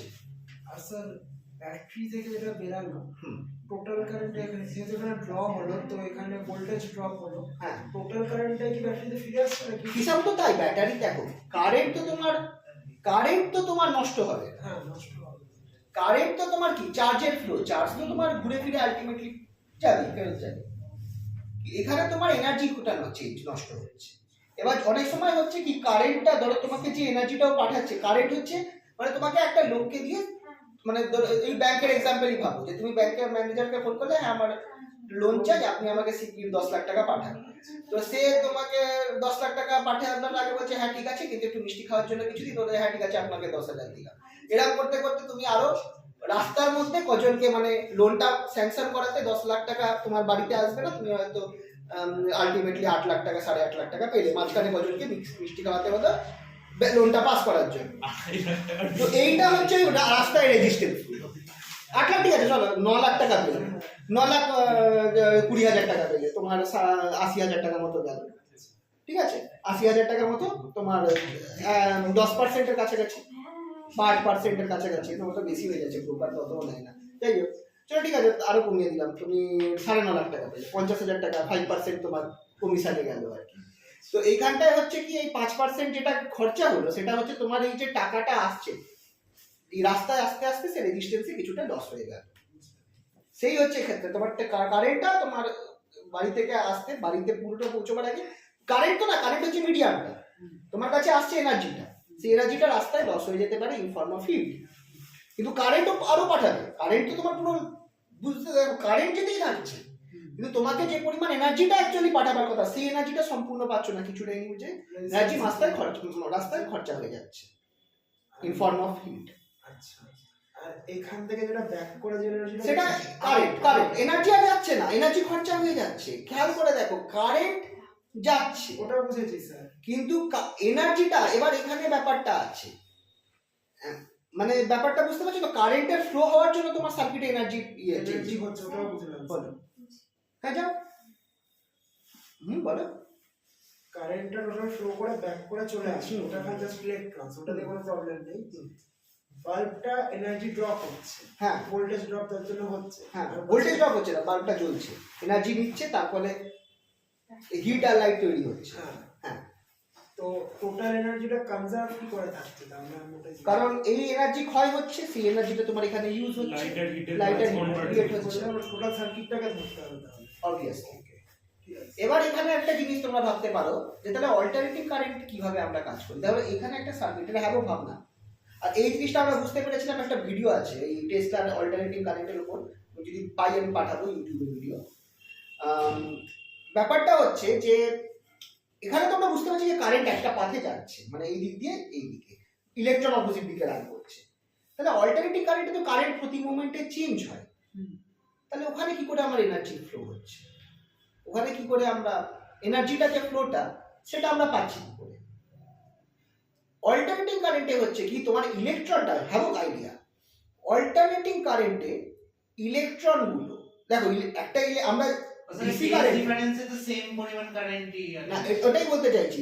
ব্যাপারটা দেখো, তোমার কারেন্ট ফ্লো তুমি কখন বলো, যখন ইলেকট্রনগুলো এখান থেকে বেরোবে গিয়ে আবার ওয়ানে এসে এই পজিটিভে এসে মিশবে। কিন্তু যদি ইলেকট্রন, যদি তোমার কারেন্ট প্রতি মোমেন্টে ডাইরেকশন চেঞ্জ করে 1 সেকেন্ডে 50 বার, তাহলে এখানে একটা প্রশ্ন হতে পারে যে সার্কিট যদি খুব বড় হয়, যেমন ধরো আমাদের এই নর্মাল আমাদের সার্কিটটাই, যেখানে তোমার পাওয়ার হাউস থেকে আমাদের বাড়িতে কারেন্ট আসছে, এইটা একটা প্রশ্ন খুব মাথার মধ্যে ছোটবেলায় আসতো যে তাহলে ইলেকট্রনগুলো কি পুরো কমপ্লিট পাথে যেতে পারছে, মানে তারা ইলেকট্রনগুলো পৌঁছাতে পারছে কি, কারণ ডাইরেকশন তো চেঞ্জ হচ্ছে। তো এটাই মজার ব্যাপার না, অল্টারনেটিং কারেন্টে ইলেকট্রনগুলো ডাইরেকশন চেঞ্জ মানে পুরো সার্কিট কমপ্লিট করতে পারবে, যেটা ব্যাটারির ক্ষেত্রে হতে পারে। ব্যাটারির ক্ষেত্রে ইলেকট্রনগুলো নেগেটিভ থেকে বেরিয়ে তোমার পজিটিভে গিয়ে ঢুকবে, তবেই তোমার সার্কিট কমপ্লিট, তবেই ফ্লো হলো। অল্টারনেটিং কারেন্টের মজা হচ্ছে যে তোমার ইলেকট্রনগুলো পুরো সার্কিটকে পার করতে পারবে না, বাট তারা রাস্তার মধ্যে অসিলেট করবে, আর এই অসিলেশনে এনার্জিটা রয়েছে। এটা একটা খুব সুন্দর ভিডিও আমি পেয়েছিলাম, যেটা দেখে আমার ক্লিয়ার হলো, আর সাবাস এই হচ্ছে ব্যাপার। ওই ভিডিওটা যদি পাই পাঠাবো কখনো, আমি দেখতে হবে, এখন অনেক আগে দেখেছিলাম যে অল্টারনেটিং কারেন্টে হচ্ছে কি ইলেকট্রনগুলো পুরো রাস্তায় যাচ্ছে না, ওরা কিছুটা যাচ্ছে অসিলেট করছে, অসিলেশন, তাই তো? কারণ হ্যাঁ, এটাই তো ডাইরেকশন চেঞ্জ, ধরো ইলেকট্রনগুলো কিছুটা রাস্তা যেতে পারছে ফেজ ডিফারেন্সে অসিলেশনটা করানো হচ্ছে অবভিয়াসলি, আর কিন্তু এনার্জিটা তো যেতে পারছে, মানে পাওয়ার হাউস থেকে অসিলেশন করিয়ে দিচ্ছে, আমরা অসিলেশনটা ভেঙে এনার্জি পাচ্ছি। অনেকটা সেরকম বলা যেতে পারে। হ্যাঁ, অল্টারনেটিং কারেন্টে পুরো ইলেকট্রনগুলো ফুল সার্কিটে কভার করছে না, রাস্তার মধ্যে কিন্তু তারা একরকম অসিলেশন, কারণ ডাটা কিছুটা রাস্তা ইলেকট্রন সোজা গেল, তারপর পোলারিটি চেঞ্জ হয়ে গেল, ইলেকট্রন আবার উল্টো রাস্তায় আসবে। কিন্তু এইখানে কি হচ্ছে, আমার এটা তো হচ্ছে কারেন্টটা ফ্লোটা যাচ্ছে, এনার্জি আমার যাচ্ছে, এনার্জিটা এইভাবে আমরা পাচ্ছি। তো তার মানে এখানে দেখাচ্ছে যে পুরো ইলেকট্রনটাকে ফুল সার্কিট কমপ্লিট করার দরকার নেই, এটাই প্রমাণ করছে যে আমরা কারেন্ট খাচ্ছি না, আমরা এনার্জি খাচ্ছি। বোঝা গেল? নাহলে এটা আমি অনেক সময় ছোটবেলায় ভাবতাম যে কারেন্ট খরচা হচ্ছে, মানে যখন পড়েছিলাম যে ইলেকট্রন অ্যাকচুয়ালি কারেন্টের নাম্বার অফ ইলেকট্রন গুলো গিয়ে এখানে আলো হয়ে যাচ্ছে। যখন কনসেপ্ট অত স্ট্রং ছিল না তখন এটাও আমাদের মাথায় হতো যে তাদের ইলেকট্রন গুলো নিশ্চয়ই বাল্বে গিয়ে শুষে দিচ্ছে, ইলেকট্রন গুলো লাইট হয়ে যাচ্ছে, সেটাই রয়েছে কারেন্টটা গিয়ে, আমরা তো তাই ভাবছি। এখন তারপর আস্তে আস্তে জিনিসগুলো উইথ টাইম ক্লিয়ার হয়। বোঝা গেল কিনা বলো? হ্যাঁ, তোমার ক্লিয়ার হলো যে সন্দেহটা ছিল? এই ভিডিওটা পেলে পাঠাবে, আমাকে দেখতে হবে, অনেক আগে দেখেছিলাম এটা। এইটা মানে সত্যি কথা আমাদের টাইমে এই জিনিসগুলো ছিল না, এখন কথাটা শুনে পুরোটা ক্লিয়ার হতে পারলো না। সে বুঝতে পারছি কিছুই না, তো দেখাচ্ছে যে একটা তারের মধ্যে ইলেকট্রনের মোশনগুলো দেখাচ্ছে, কিছুটা গেল তারপর আবার ব্যাক করলো, মানে অসিলেটিং কারেন্ট ওরা, মানে অল্টারনেটিং কারেন্ট ওরা দেখাচ্ছে যে তারের মধ্যে ইলেকট্রনের ফ্লোটা কিভাবে হচ্ছে। তো দেখাচ্ছে যে ওরা কিছুটা গেল, কিছুটা ব্যাক করলো, কিছুটা গেল, মানে তোমরা বোঝা গেল তো ইলেকট্রনের পাথটা চেঞ্জ হচ্ছে। ইলেকট্রনটা যেহেতু এদিক ওদিক করছে তাই জন্য ওটা কারেন্টটা একবার এদিকে ফ্লো করে একবার অল্টারনেটিভ কারেন্ট হয়ে যাচ্ছে। বাকিটা ভোল্টেজটা অ্যাপ্লায়েন্সটা ড্রপ করে নিচ্ছে। তো হ্যাঁ, অ্যাপ্লায়েন্সটার মধ্যে দিয়েও কারেন্ট ইলেকট্রনগুলো একবার এদিকে একবার ওইদিক হচ্ছে, কিন্তু আমার তো ইলেকট্রন দিয়ে কাজ নেই, আমার তো ইলেকট্রন যে এনার্জিটাকে দিচ্ছে সেটা দিচ্ছে, যে এনার্জিটার জন্য ইলেকট্রনের মুভমেন্টটা হচ্ছে সেইটা অ্যাপ্লায়েন্সটা অ্যাকচুয়ালি দিচ্ছে আর কি। So current is actually a carrier, আর আমরা দিচ্ছে এটা কি পাঠাচ্ছে, এটা এনার্জিটাকে পাঠাচ্ছে। এনার্জি আমরা খরচা করছি, এনার্জিটা আমরা দিচ্ছি। আমাদের স্যার ব্যাটারি খুলে দেখায়। ব্যাটারি বলতে কোন ব্যাটারি? নরমাল লেট সেল ওটাও তোমরা অ্যানিমেশন পেয়ে যাবে, ব্যাটারি দিয়ে দিলে আমাদের কাগজের মতো যেমন ওটাও অ্যানিমেশন পেয়ে যাবে। অনেকগুলো আমাদের টাইপের ব্যাটারি আছে। ওইগুলো এখন দেখো, এইগুলো তোমরা হয়তো পাবে না খুলে দেখাও, কিন্তু তোমরা ইউটিউবে সব অ্যানিমেশন আছে, নিজের হাতে ধরে খোলা যাবে কি? এটা তোমার বাড়িতে কি দেখতে সাবধানে অ্যাসিড না সেটাই সে খুব হালকা অ্যাসিড, ও কাটতে হবে করে দেখি ভালো খোলা যায়। তোমরা আগে দেখে নেবে কিভাবে কি আছে না আছে, ইউটিউব দেখে তারপর খুলবে। দেখো এইসব জিনিস যদি কলেজ শেখাতো তাহলে তো সেই ব্যাপার হতো। ইঞ্জিনিয়ারিং কলেজ হয়ে যেত। ইঞ্জিনিয়ারিং কলেজ ওরা হার্ডলি ওয়েল্ডিংটা শেখায়, ওয়েল্ডিং আইডিয়া তো ওদেরই যাবে। আমাদের স্যার আমাদের ল্যাব অ্যাসিস্ট্যান্ট বেইজ্জতি করে দিয়েছে। আমরা সেদিনকে মানে একটা রেজিস্ট্যান্স কিছু একটা করবো, এটা আনলিস্টেড থাকে। আমরা একটা রেজিস্ট্যান্স বক্স খুলেছিলাম, এবার ওর মধ্যে একটা তার কেটে গেছিল, মানে ইনফিনিটি রেজিস্ট্যান্সটা তো বলে খোলাই থাকে, ওখানে একটা জিরো রেজিস্ট্যান্স কেটে গেছিল, 10k জিরো রেজিস্ট্যান্স, কিছু একটাতে কেটে গেছিল। 10k তো ওটা কাটার পরে আমরা স্যার বলছে ওয়েল্ডিং করা যায় না, রেজিস্ট্যান্সটা খুব ভালো ছিল।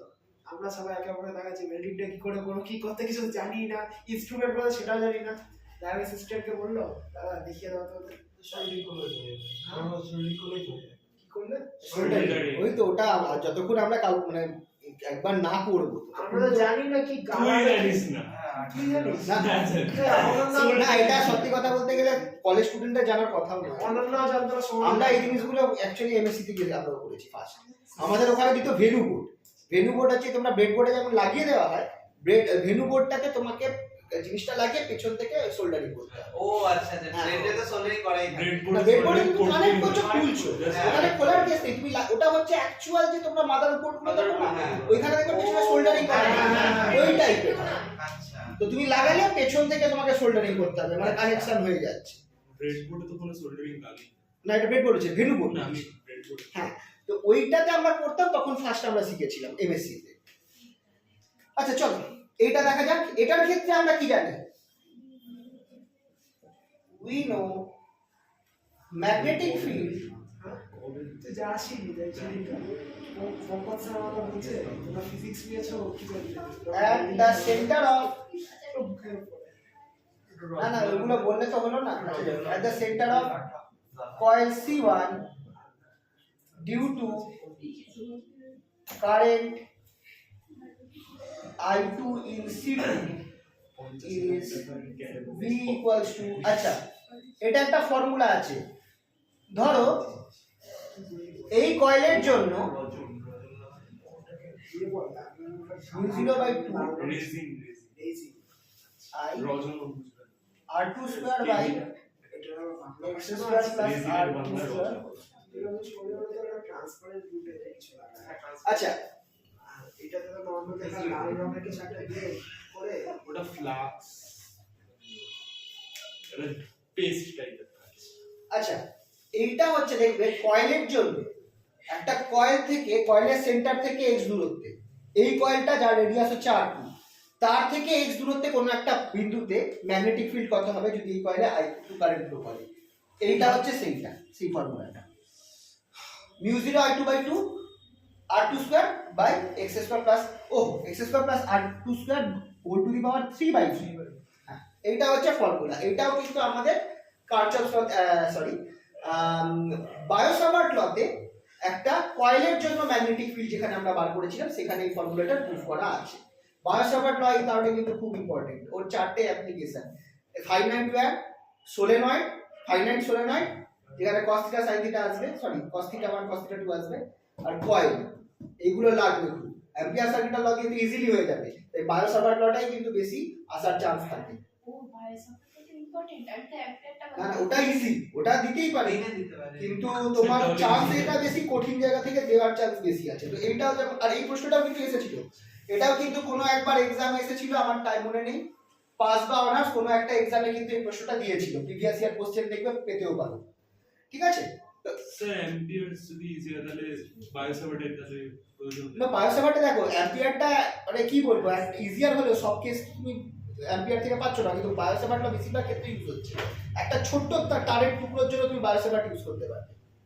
আর অ্যাম্পিয়ারটা ওটাই গসের লয়ের মতো, মানে একটা স্পেশাল সিমেট্রিক কেস থাকলে তখন তুমি ওটা ইউজ করতে পারবে। খেয়াল করে দেখো তুমি বায়োসাভার্ট লটাকে যত সুন্দরভাবে ইউজ করতে পারছো, যেমন ফাইনাইট ওয়্যারের ক্ষেত্রে তুমি বায়োসাভার্ট ইউজ করতে পারছো, কিন্তু বা শর্ট সাইজ ছোট সাইজের সোলেনয়েডের জন্য বায়োসাভার্ট ইউজ করতে পারছো, অ্যাম্পিয়ারে কিন্তু সব হচ্ছে না। অ্যাম্পিয়ারের জন্য স্পেশাল কেস লাগবে, যে ইনফাইনাইটলি লং ওয়্যার লাগবে বা লং সোলেনয়েড লাগবে। অ্যাম্পিয়ার দিয়ে সব হয় না, কিন্তু ওটা ওই গসের লয়ের মতো, যে সিমেট্রিক কেসগুলো থাকলে বার করতে পারবো। বায়োসাভার্ট ল সবার ক্ষেত্রে অ্যাপ্লিকেবল। ঠিক আছে, তাহলে এটা পেলাম, কোশ্চেনটা বুঝতে পারি।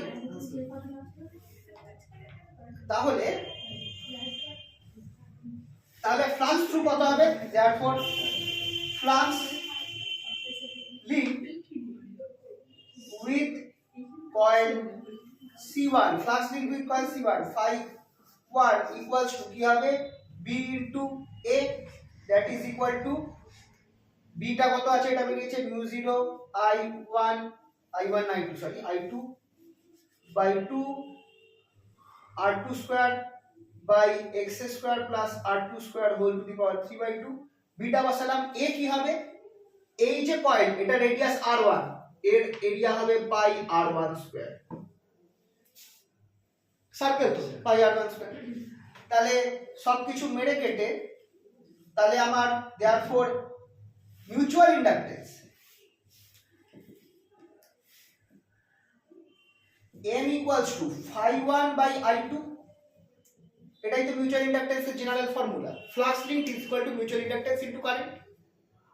তাহলে মিউচুয়াল ইন্ডাকটেন্স হচ্ছে ফ্লাক্স লিংক বাই কারেন্ট, তাহলে এখান থেকে কারেন্ট বাদ করে দিয়ে দিলে যে ইকুয়েশনটা পড়ে থাকবে সেটাই আমার mutual inductance, which implies m equals to μ0 r1 square r2 square, আচ্ছা μ0 পাই হবে r1 স্কয়ার r2 স্কয়ার, আর নিচে আমার হবে 2 into x square plus r2 square whole to the power 3/2। এটা হচ্ছে আমার মিউচুয়াল ইন্ডাকটেন্সটা। আর in case of special case, in case of concentric মানে হচ্ছে সেম সেন্টার,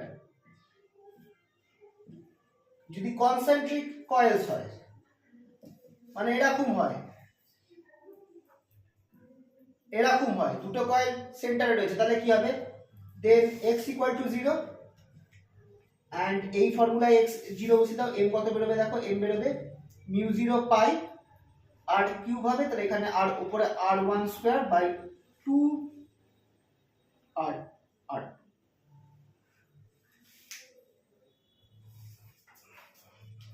কিছু মিস করছে না, এটাই হবে μ0 পাই r2 স্কয়ার উপরে r1 স্কয়ার বাই 2r।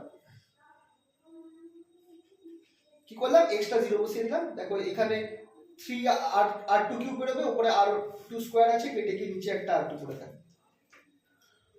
এইটাও কিন্তু পরীক্ষায় এসেছে এর আগে, 3 নম্বরের প্রশ্ন, খুব বড় নয় কিন্তু ইজিলি হয়ে যাবে। এরপর আসবে সেই পার্টটা যেটা খুব ইম্পর্টেন্ট। স্যার ফোন এসছে। হ্যাঁ আসুন, ফোন করুন ভয়েস ওঠে না। না, রেকর্ডিং এর সময় আওয়াজ হয় না আর কি। না না ভয়েসটা মনে ওঠে না ওই ফোন যতক্ষণ না সে এটাই হয়, আমি দেখেছি। আমাদের তো স্যার ফোন রেকর্ডিং, ফোন আসলে রেকর্ডিং বন্ধ তো না না, আমার এটাই হবে না, এটা আমি দেখেছি যে রেকর্ডিং হয়, কন্ট্রোল হয়, এটা কোন ফোন স্যার? কিন্তু রেকর্ডিং চলছে। না চলছে না ভয়েসটা না ভয়েস নেই, ভয়েস নেই, আমি দেখেছি আমার এরকম। হ্যাঁ এটা দিয়ে ভিভো যেটা। আচ্ছা এরপরের পার্টটা খুব ইম্পর্টেন্ট, পরীক্ষায় খুব আসে, বুঝলাম। হ্যাঁ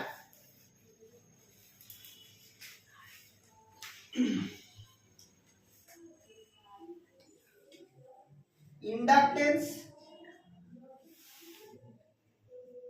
in series and parallel combination, এটা very important, very important. Inductance in series and parallel combination, খুবই ইম্পর্টেন্ট প্রশ্ন এটা। সবার আগে সিরিজ, সিরিজ কখন বলবো? আমরা ধরো দুটো কয়েলকে এইভাবে লাগালাম, এই একটা কয়েল গেল, তার সাথে একই রকম ভাবে এটা আমার আরেকটা কয়েল গেল, দুটো কয়েলের মধ্যে কারেন্ট আই পাস করছে একই ডাইরেকশনে। দেখো দুটো কয়েল সিরিজে আছে মানে কারেন্ট আই পাস করবে, আর এদের মধ্যে যে ম্যাগনেটিক ফিল্ডটা হবে, ম্যাগনেটিক ফিল্ডটাও একই রকম হবে। এইটা হচ্ছে বি, করসপন্ডিং এটার ক্ষেত্রে বি এর বিটা একই রকম ভাবে ম্যাগনেটিক ফিল্ড, একই ডাইরেকশনে ম্যাগনেটিক ফিল্ড ফ্লো করবে।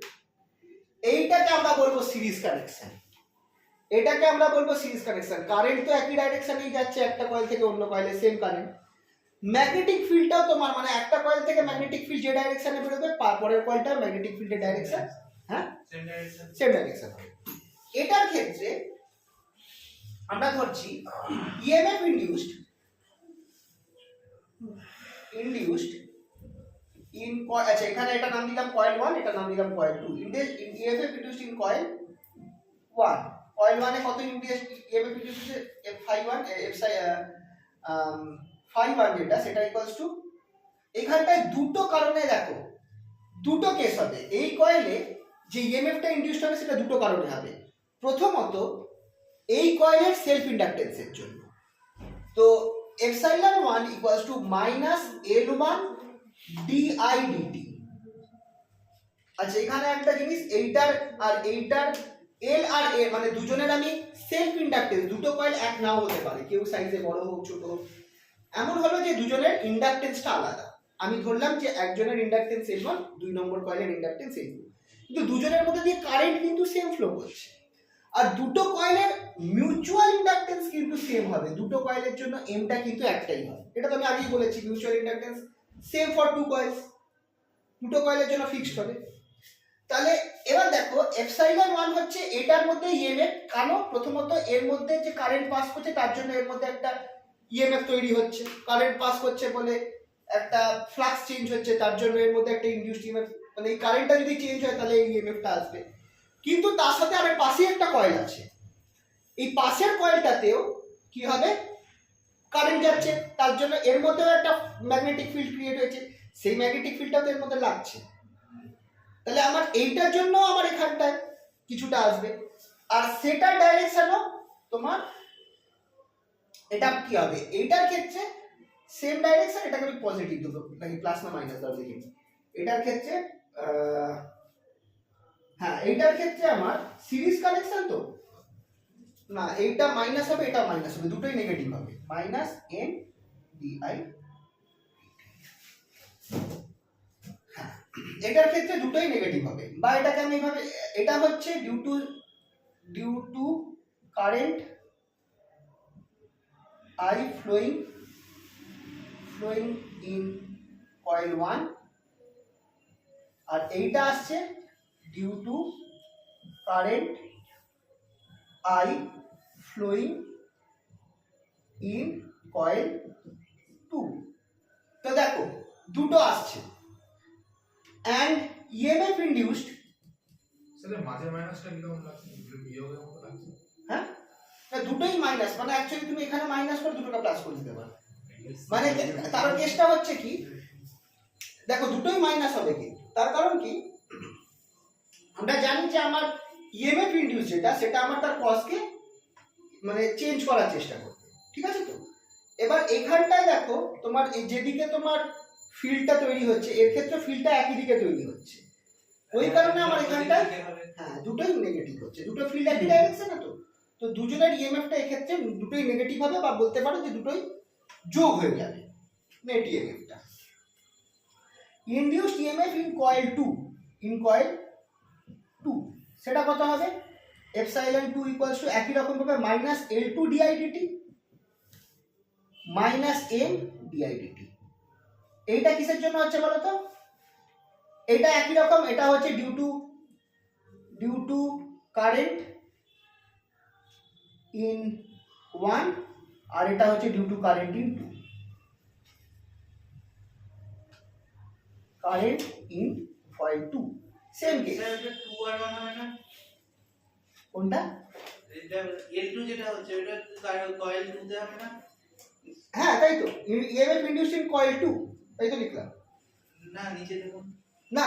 ও হ্যাঁ হ্যাঁ হ্যাঁ হ্যাঁ সরি কয়েল 2 আর এটা 1 উল্টে যাবে, সরি ভুল বলছিলাম, এটা উল্টে যাবে, ঠিক আছে। তো তাহলে এবার আমরা ধরতে পারি টোটাল, এবার দেখো দুটোর ক্ষেত্রে ইএমএফটা আলাদা হচ্ছে, এটার ক্ষেত্রে ইএমএফ তৈরি হচ্ছে এপসাইলন 1 আর এটার ক্ষেত্রে ইএমএফ তৈরি হচ্ছে এপসাইলন 2, আর টোটাল ইএমএফটাকে আমি যোগ করে লিখতে পারি। আমি জানি যে দুটো আলাদা পয়েন্টস থাকলে, যেমন দুটো ইন্ডাক্টর জয়েন করা হয়েছে, এই ইন্ডাক্টরের অ্যাক্রসে পোটেনশিয়াল তৈরি হচ্ছে এপসাইলন 1, সেকেন্ড কয়েল বা ইন্ডাক্টরের অ্যাক্রসে ইএমএফ তৈরি হচ্ছে এপসাইলন 2। কারেন্ট দুজনের মধ্যে সেম, যেহেতু সিরিজে রয়েছে, কানেকশনটা সিরিজ কানেকশন। টোটাল ইএমএফ তো ভোল্টেজ অ্যাকচুয়ালি, তো টোটাল ইএমএফ কি হবে, দুজনের যোগফল হবে। এবার টোটাল ইএমএফটা আমার এপসাইলন কি হয়ে যাবে, তাহলে এখানে আমরা একটা কেস ধরতে পারি যে ধরা যাক যে দুটো একটাই কয়েল হতো, তাহলে তার অ্যাক্রসে টোটাল ভোল্টেজ এপসাইলন হতো, আর তার যে ইন্ডাকটেন্স হতো সেটাকে আমি একটা LEQ ধরতে পারি, আর সেটা আমার এই টোটাল কারেন্ট দুজনের মধ্যে তো I আছে। আচ্ছা এই লেখাটা হয়ে গেলে বলো, উপরটা একটু বুঝতে পারি, এটা বুঝলাম, ছবিটা ভালো। হ্যাঁ ঠিক আছে এইটা বুঝলাম।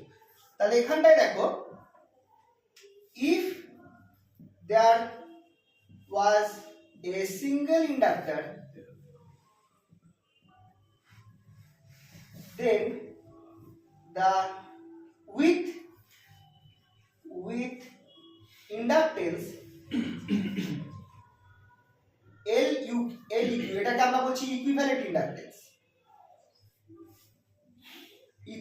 ইন্ডাকটেন্স, অনেকটা ইকুইভ্যালেন্ট রেজিস্ট্যান্সের মতো।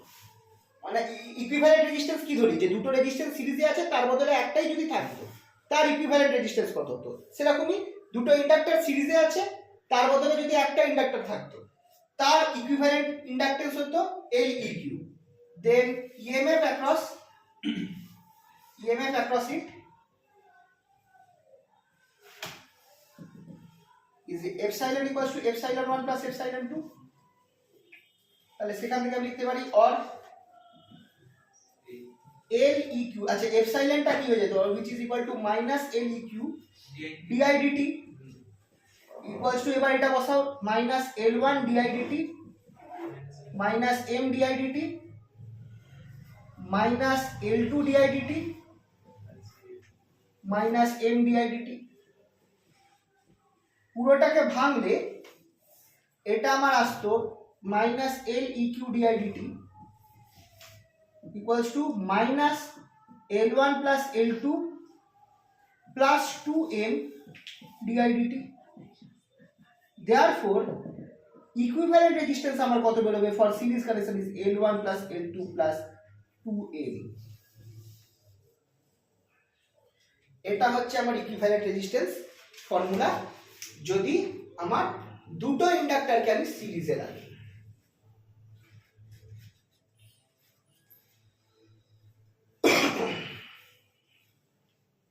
স্যার প্রথম ক্রমে কটা বাজে? তোমার ট্রেন থাকলে ধর তুমি বেরিয়ে পড়তে পারো, অসুবিধা নেই। এটা তো বাকিরা আসো কি কিছু করবে নাকি ট্রেন আছে? তাহলে আর একটু করাচ্ছি আমি, এটা এই পার্টটা কমপ্লিট করে দিই, ঠিক আছে? তাহলে রেকর্ডিং হচ্ছে তো, তোমরা রেকর্ডিং দেখিয়ে নিও পরে।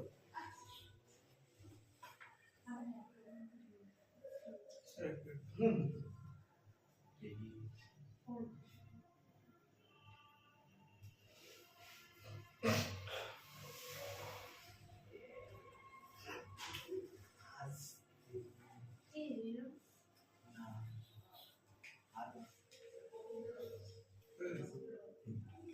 এবার সেকেন্ড কেস হতে পারে যদি আমার অ্যান্টি সিরিজে থাকে। এবার আমি ছবিটা বুঝছি, হ্যাঁ? যদি আমার অ্যান্টি সিরিজে থাকে,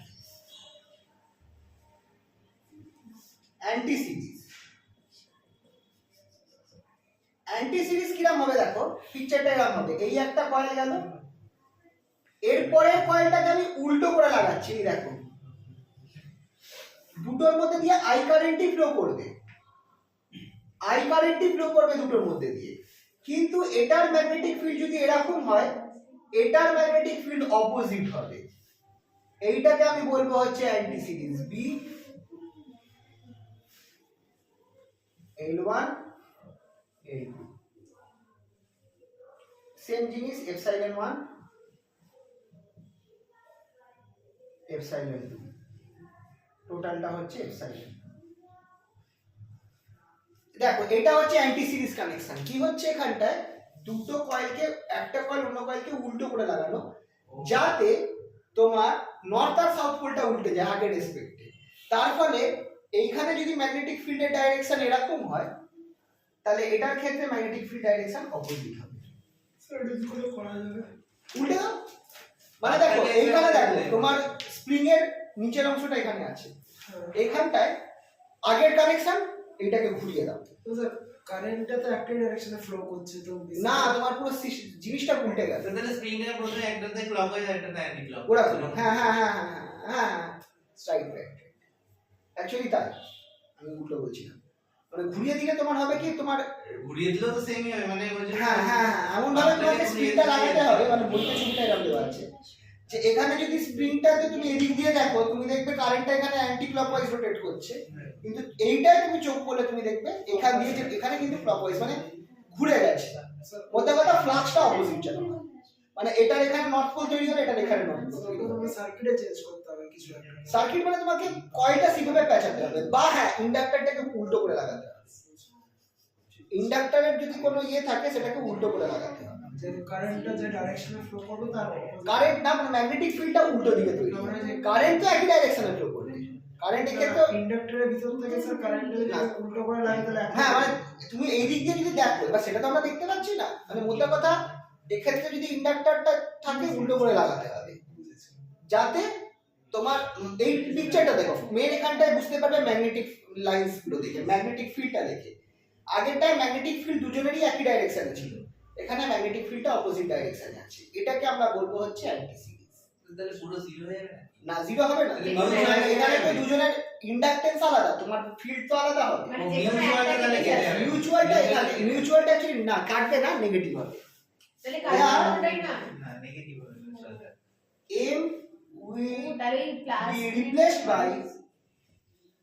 replaced by minus m, m টাকে তোমরা মাইনাস m কে রিপ্লেস করো, so that epsilon 1 হবে minus l1 di dt plus l di dt, and epsilon 2 হবে আমার minus l2 di dt plus m di dt। দেখো এখানটা আমার কি হয়ে গেল, আগের ইকুয়েশনে m টাকে আমি মাইনাস m দিয়ে রিপ্লেস করেছি, তাহলে আমার obviously and thus l equivalent আমার বেরোবে l1 plus l2 minus 2m। thus for series connection, anti series connection,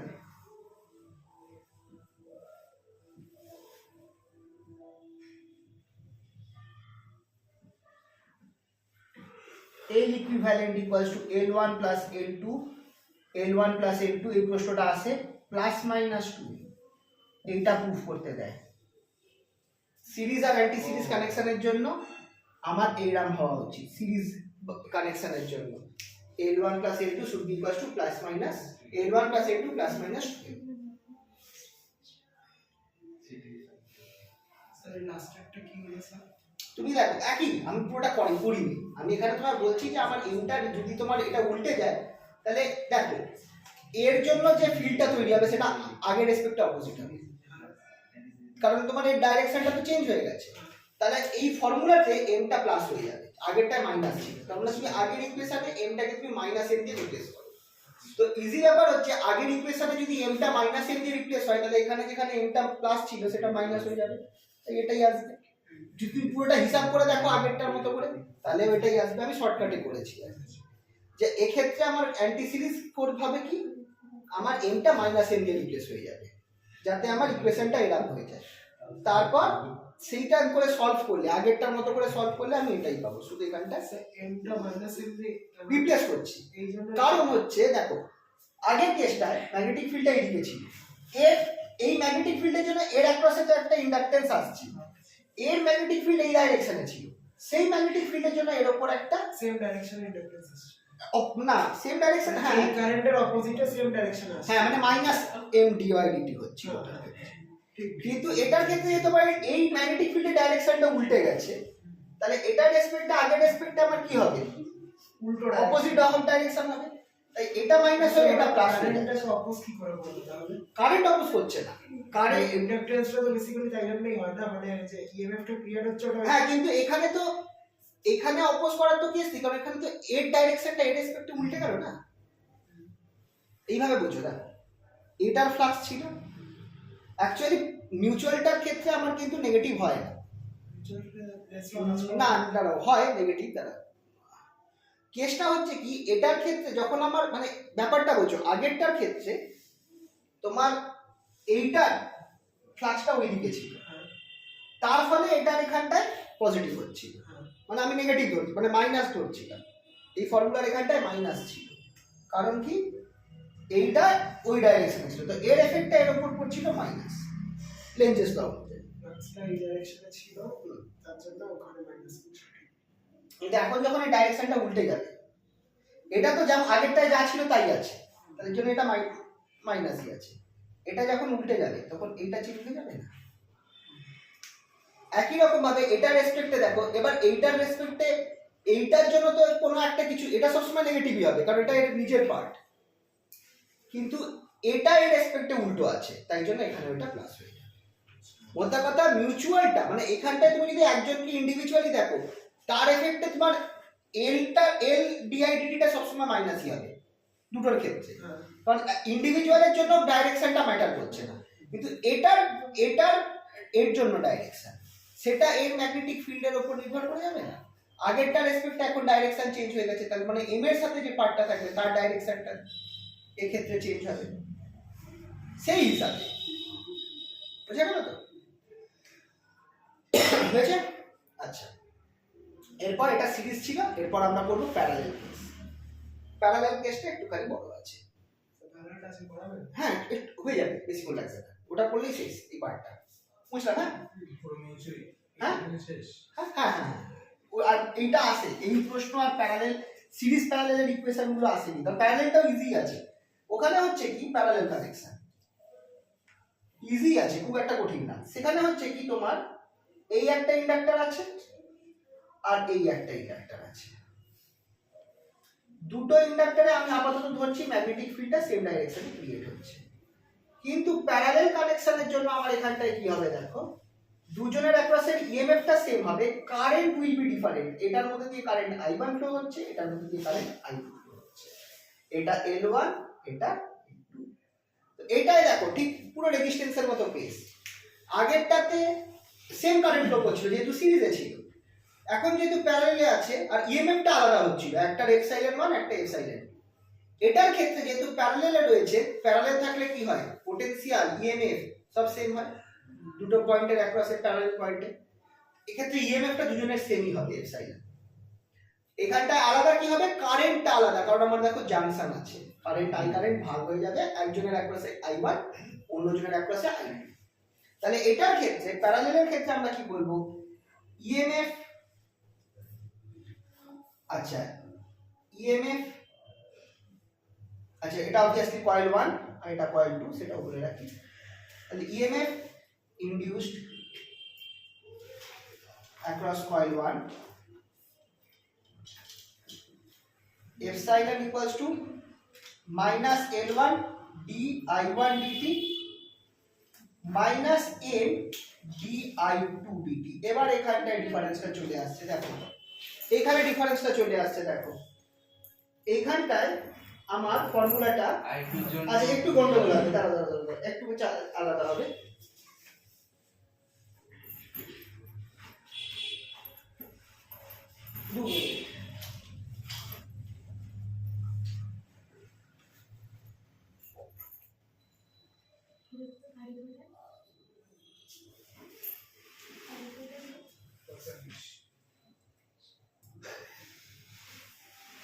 আচ্ছা এটাই আমি না,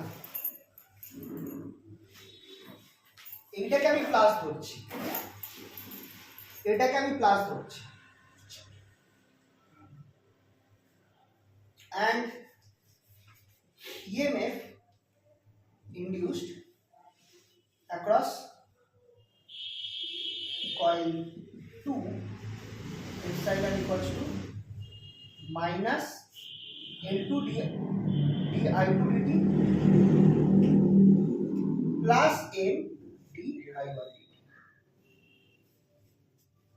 আচ্ছা এটা প্লাস হবে না মাইনাস হবে, এটা ডিপেন্ড করছে তোমার ম্যাগনেটিক ফিল্ডের ডাইরেকশনের উপর। যদি ম্যাগনেটিক ফিল্ডের ডাইরেকশনটা মানে ধরো কয়েলটা এরকম রয়েছে, যদি ম্যাগনেটিক ফিল্ডের ডাইরেকশনটা এই দিকে থাকে মানে এই দিকে যাচ্ছে, তাহলে আমরা পজিটিভ ধরছি, আর যদি এই দিকে যায় ম্যাগনেটিক ফিল্ডটা তাহলে নেগেটিভ।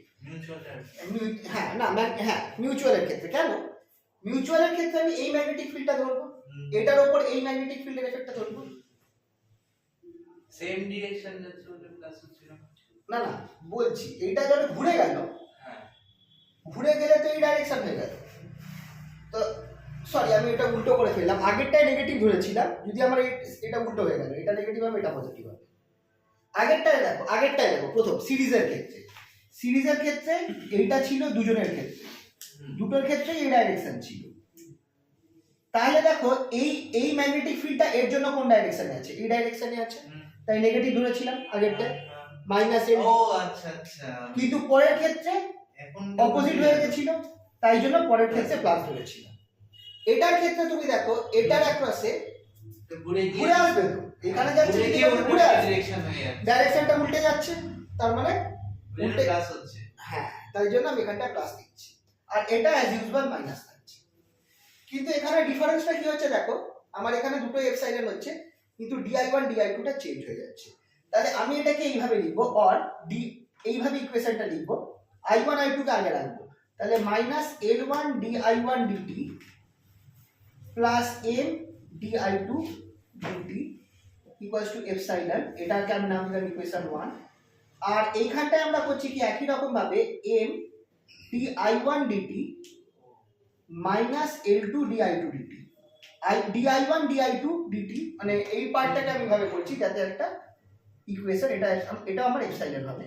তাহলে এখানে আমি কি করতে পারি, এখানটায় আমার একটা ইয়ের রুল চলে এলো, গ্রামার রুল চলে আসবে, পিকচারটা বুঝতে পারি।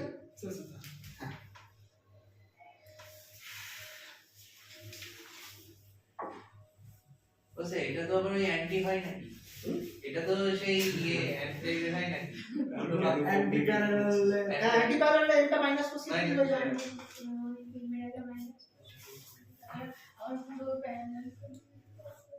তাহলে আমার এখানটায় ইকুয়েশনটা এরকম হবে L1 L1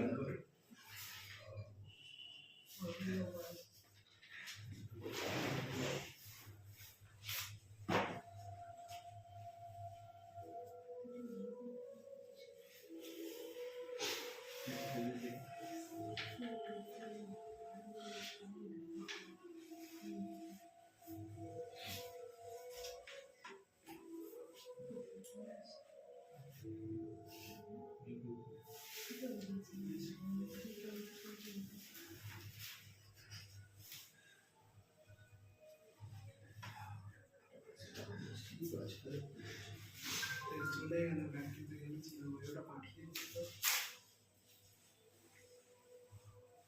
minus L1 minus L1 m m minus L2 di1 dt di2 dt equals to epsilon by epsilon। ঠিক আছে, তাহলে এখান থেকে আমরা যদি di1 dt বার করি ক্রামার রুল ফেলে, সেটা হবে আমার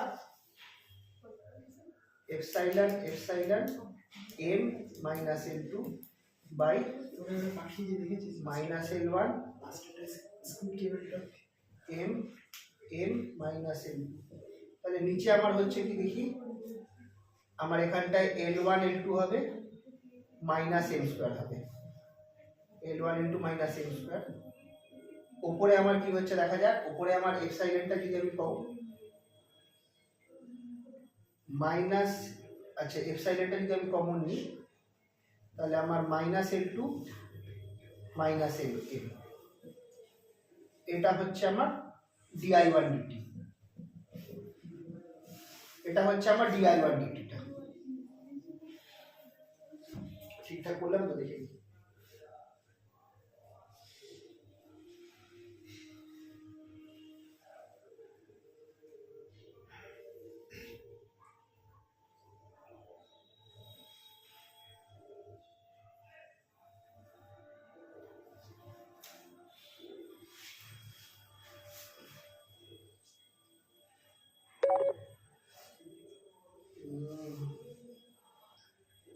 মাইনাস না, একটা অপোজিট হওয়া উচিত, কিছু একটা ভুল করছি আমার এখানটায়, এটা একটু ভুল করছি সম্ভবত। এটা যতদূর আমার মনে হচ্ছে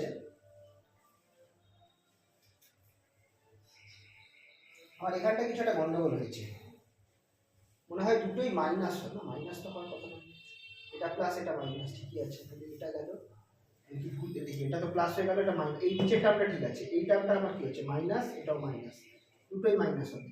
আর যদি আমি di2 d করি, পরের পার্টটা যদি বার করি দ্যাট ইজ di2 dt, সেটা আমার হবে এখানটা হবে আমার l minus L1 minus L1 m epsilon epsilon by নিচের টার্মটা তো এটাই থাকছে minus L1 m m a minus L2। তাহলে নিচে আমার হচ্ছে L1 L2 minus m square, নিচের টার্মটা এটাই থাকবে, উপরে আমার হবে এপসাইলনটা কমন নেব, epsilon minus L1 minus m। হ্যাঁ এটা আসছে। তাহলে যদি আমি দুটোকে যোগ করে লিখি, এই সাইডটা মুছলাম, যদি দুটোকে যোগ করে লিখি তাহলে আমার di dt টা কি হবে, di dt হবে di1 dt plus di2 dt। দুটোকে যোগ করলে আমি পাবো, এপসাইলনটা কমন নিলাম, minus L2 minus m by L1 L2 minus m square plus epsilon minus L1 minus m by L1 L2 minus m square. এবার now epsilon equals to minus L equivalent di dt। তাহলে এখান থেকে আমি L equivalent বার করতে পারবো, L equivalent equals to minus epsilon by di dt। তাহলে L equivalent আমার কত হবে, এখানে di dt আছে, এপসাইলন কমন নিয়ে কাটো, তাহলে L ইকুইভ্যালেন্ট আমার বেরোবে, এই দুটোকে যোগ করে লিখতে পারি, উপরে আমার চলে যাবে L1 L2 minus m square by এই দুটো আমার যোগ হয়ে যাবে, আচ্ছা মাইনাসটা কমন নিয়ে কেটে যাবে, তাহলে L1 প্লাস L2 প্লাস 2, হ্যাঁ এই টার্মটা আসবে L ইকুইভ্যালেন্টটা, এই টার্মটা আসবে আমার L ইকুইভ্যালেন্টটা, ঠিকই আছে, এটাই আসছে তো দেখে, হ্যাঁ এটা আসবে আমার L ইকুইভ্যালেন্টটা। কি করলাম দেখো, di dt টা বার করলাম, এইখান থেকে প্রথমে এই যে ম্যাট্রিক্সের ইকুয়েশনটা বের হচ্ছে, এখান থেকে আমি di1 dt টা বার করলাম, আর আরেকটা করে ডিআইডি2 ক্র্যামার রুল অ্যাপ্লাই করে ডিআইডি2 ডিটিটা বার করলাম।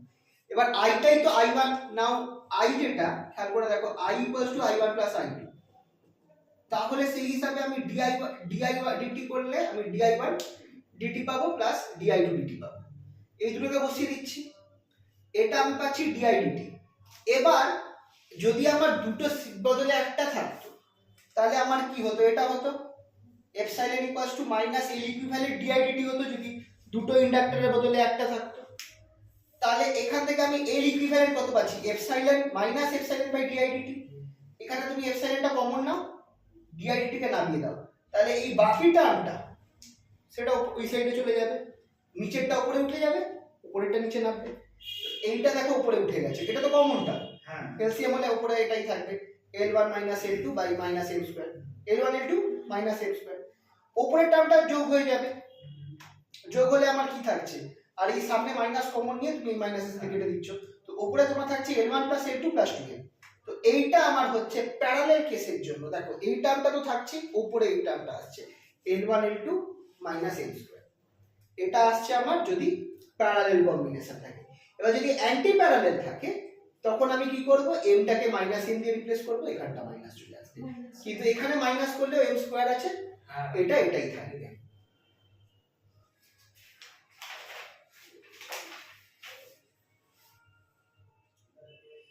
স্যার আজকে বেরিয়ে যাই। ঠিক আছে, একটা লাস্ট তোমাদের বলে দিচ্ছি, এর পরেই এটা যখন দেখবে এটা শেষ হচ্ছে নোটের মধ্যে, তারপরে আছে এনার্জি স্টোরিং ইন্ডাক্টর 12Li², ওই প্রমাণটা দেখবে 2 নম্বরে আসে, এনার্জি স্টোরিং ইন্ডাক্টর আসে কিন্তু 12Li², ছোট্ট প্রুফ আছে ক্যাপাসিটরের কত এনার্জি স্টোর হয় তার মতো করেই, এইটা ইম্পর্টেন্ট, এগুলো কিন্তু দেয়। স্যার কালকে ক্লাস কালকে অফি রাখছি, ওকে স্যার। তোমরা বৃহস্পতিবার এমনি ইয়ে হচ্ছে না, তাহলে অফ রাখছি, তোমাদের নেক্সট বৃহস্পতিবার নেবো আবার। Advance happy new year sir. হ্যাঁ সবাইকে happy new নেক্সট year। আর বলছি হ্যাঁ 2 তারিখ 2 তারিখ। আর বলছি আর তো হয়ে গেল, এরপর আমি গ্যালভানোমিটার করাবো, হ্যাঁ তা চুপ নিচ্ছি, গ্যালভানোমিটার করাবো আর তা কি বলে ইয়ে করাবো, গ্যালভানোমিটারটা করালেই হয়ে যাবে। আর তারপর ওই যেগুলো বাকি আছে ওই নেটওয়ার্ক থিওরেম আরেকটা স্যার হচ্ছে। বলছি আপনাদের সিলেবাস ভালোই কমপ্লিট হয়ে গেছে, আগে একটু টেস্ট হ্যাঁ নিশ্চয়ই, তোমাদের তো আমি রেডি আছি টেস্ট নেওয়ার জন্য। সাত কবে দেখবে তারিখের টেস্টটা একটু ক্যান্সেল করে 7 দিতে। তারিখে নেওয়ার কথা ছিল কি ছিল? হ্যাঁ স্যার হ্যাঁ, স্যার, এটা সবটাই দেওয়া ছিল তো গ্রুপে। প্রথম পাঁচ টাইমার লক দিছিল গাউস ল, হ্যাঁ গাউস ল Gauss law থেকে ও আমি তো ভাবছি 7 তারিখে কাদের ছিল আমার মনে পড়ছে না, আমি আজকে সকালে একটা ক্যান্সেল করে দেওয়া যেতে পারে, তাহলে আপনি এটা করিয়ে একবার টেস্ট কিংবা এ তো হয়ে যাবে, আর তো বেশি দিন নেই। কতগুলো মানে তো পরে ঠিক আছে, সে ক্যান্সেল করবো না, পোস্টপোন করতে হবে, পোস্টপোনই হ্যাঁ, বলছি। সে করে দেবো, সে তাহলে 7 তারিখে বলে দিচ্ছি যে 7 তারিখের টেস্টটা করে দিচ্ছি, ওকে স্যার সেটা বলে দিচ্ছি। আর আরে গ্যালভানোমিটারটা মেন বাকি, গ্যালভানোমিটার সাথে মেন গ্যালভানোমিটারটা বাকি আছে না, সেটা দেখি সবাই যা বলে। পাঁচটা পিডিএফ আর বেশি অ্যাড করে একটা চাপ নেই। 30 খানা পিডিএফ 5 খানার আমরা অলরেডি 5খানা দিয়েছি, হ্যাঁ 25 অনেকগুলো খানা। বই। 25টা বাকি, তাহলে আর 5খানা দিচ্ছি, হয়ে যাবে, এক মাস পরে যে এক্সাম দিয়ে আমরা তো পেয়ে যাবো। তুই 7 দিনে ইন্টারভাল এক্সাম দিবি নাকি? তুই আজ থেকে 7 দিন পরে এক্সাম দিতে পারছিস, তুই যে না, কোনো না, 7 দিন এই সপ্তাহে দিতে পারছি না, ওটা রিজন হচ্ছে ম্যাথস কিচ্ছু পড়া হয়নি, কিচ্ছু না। আমাদেরও এরকম চলছে। লাস্ট মিনিট ম্যাচ ম্যাথস পুরো আমার পুরো অবস্থা মানে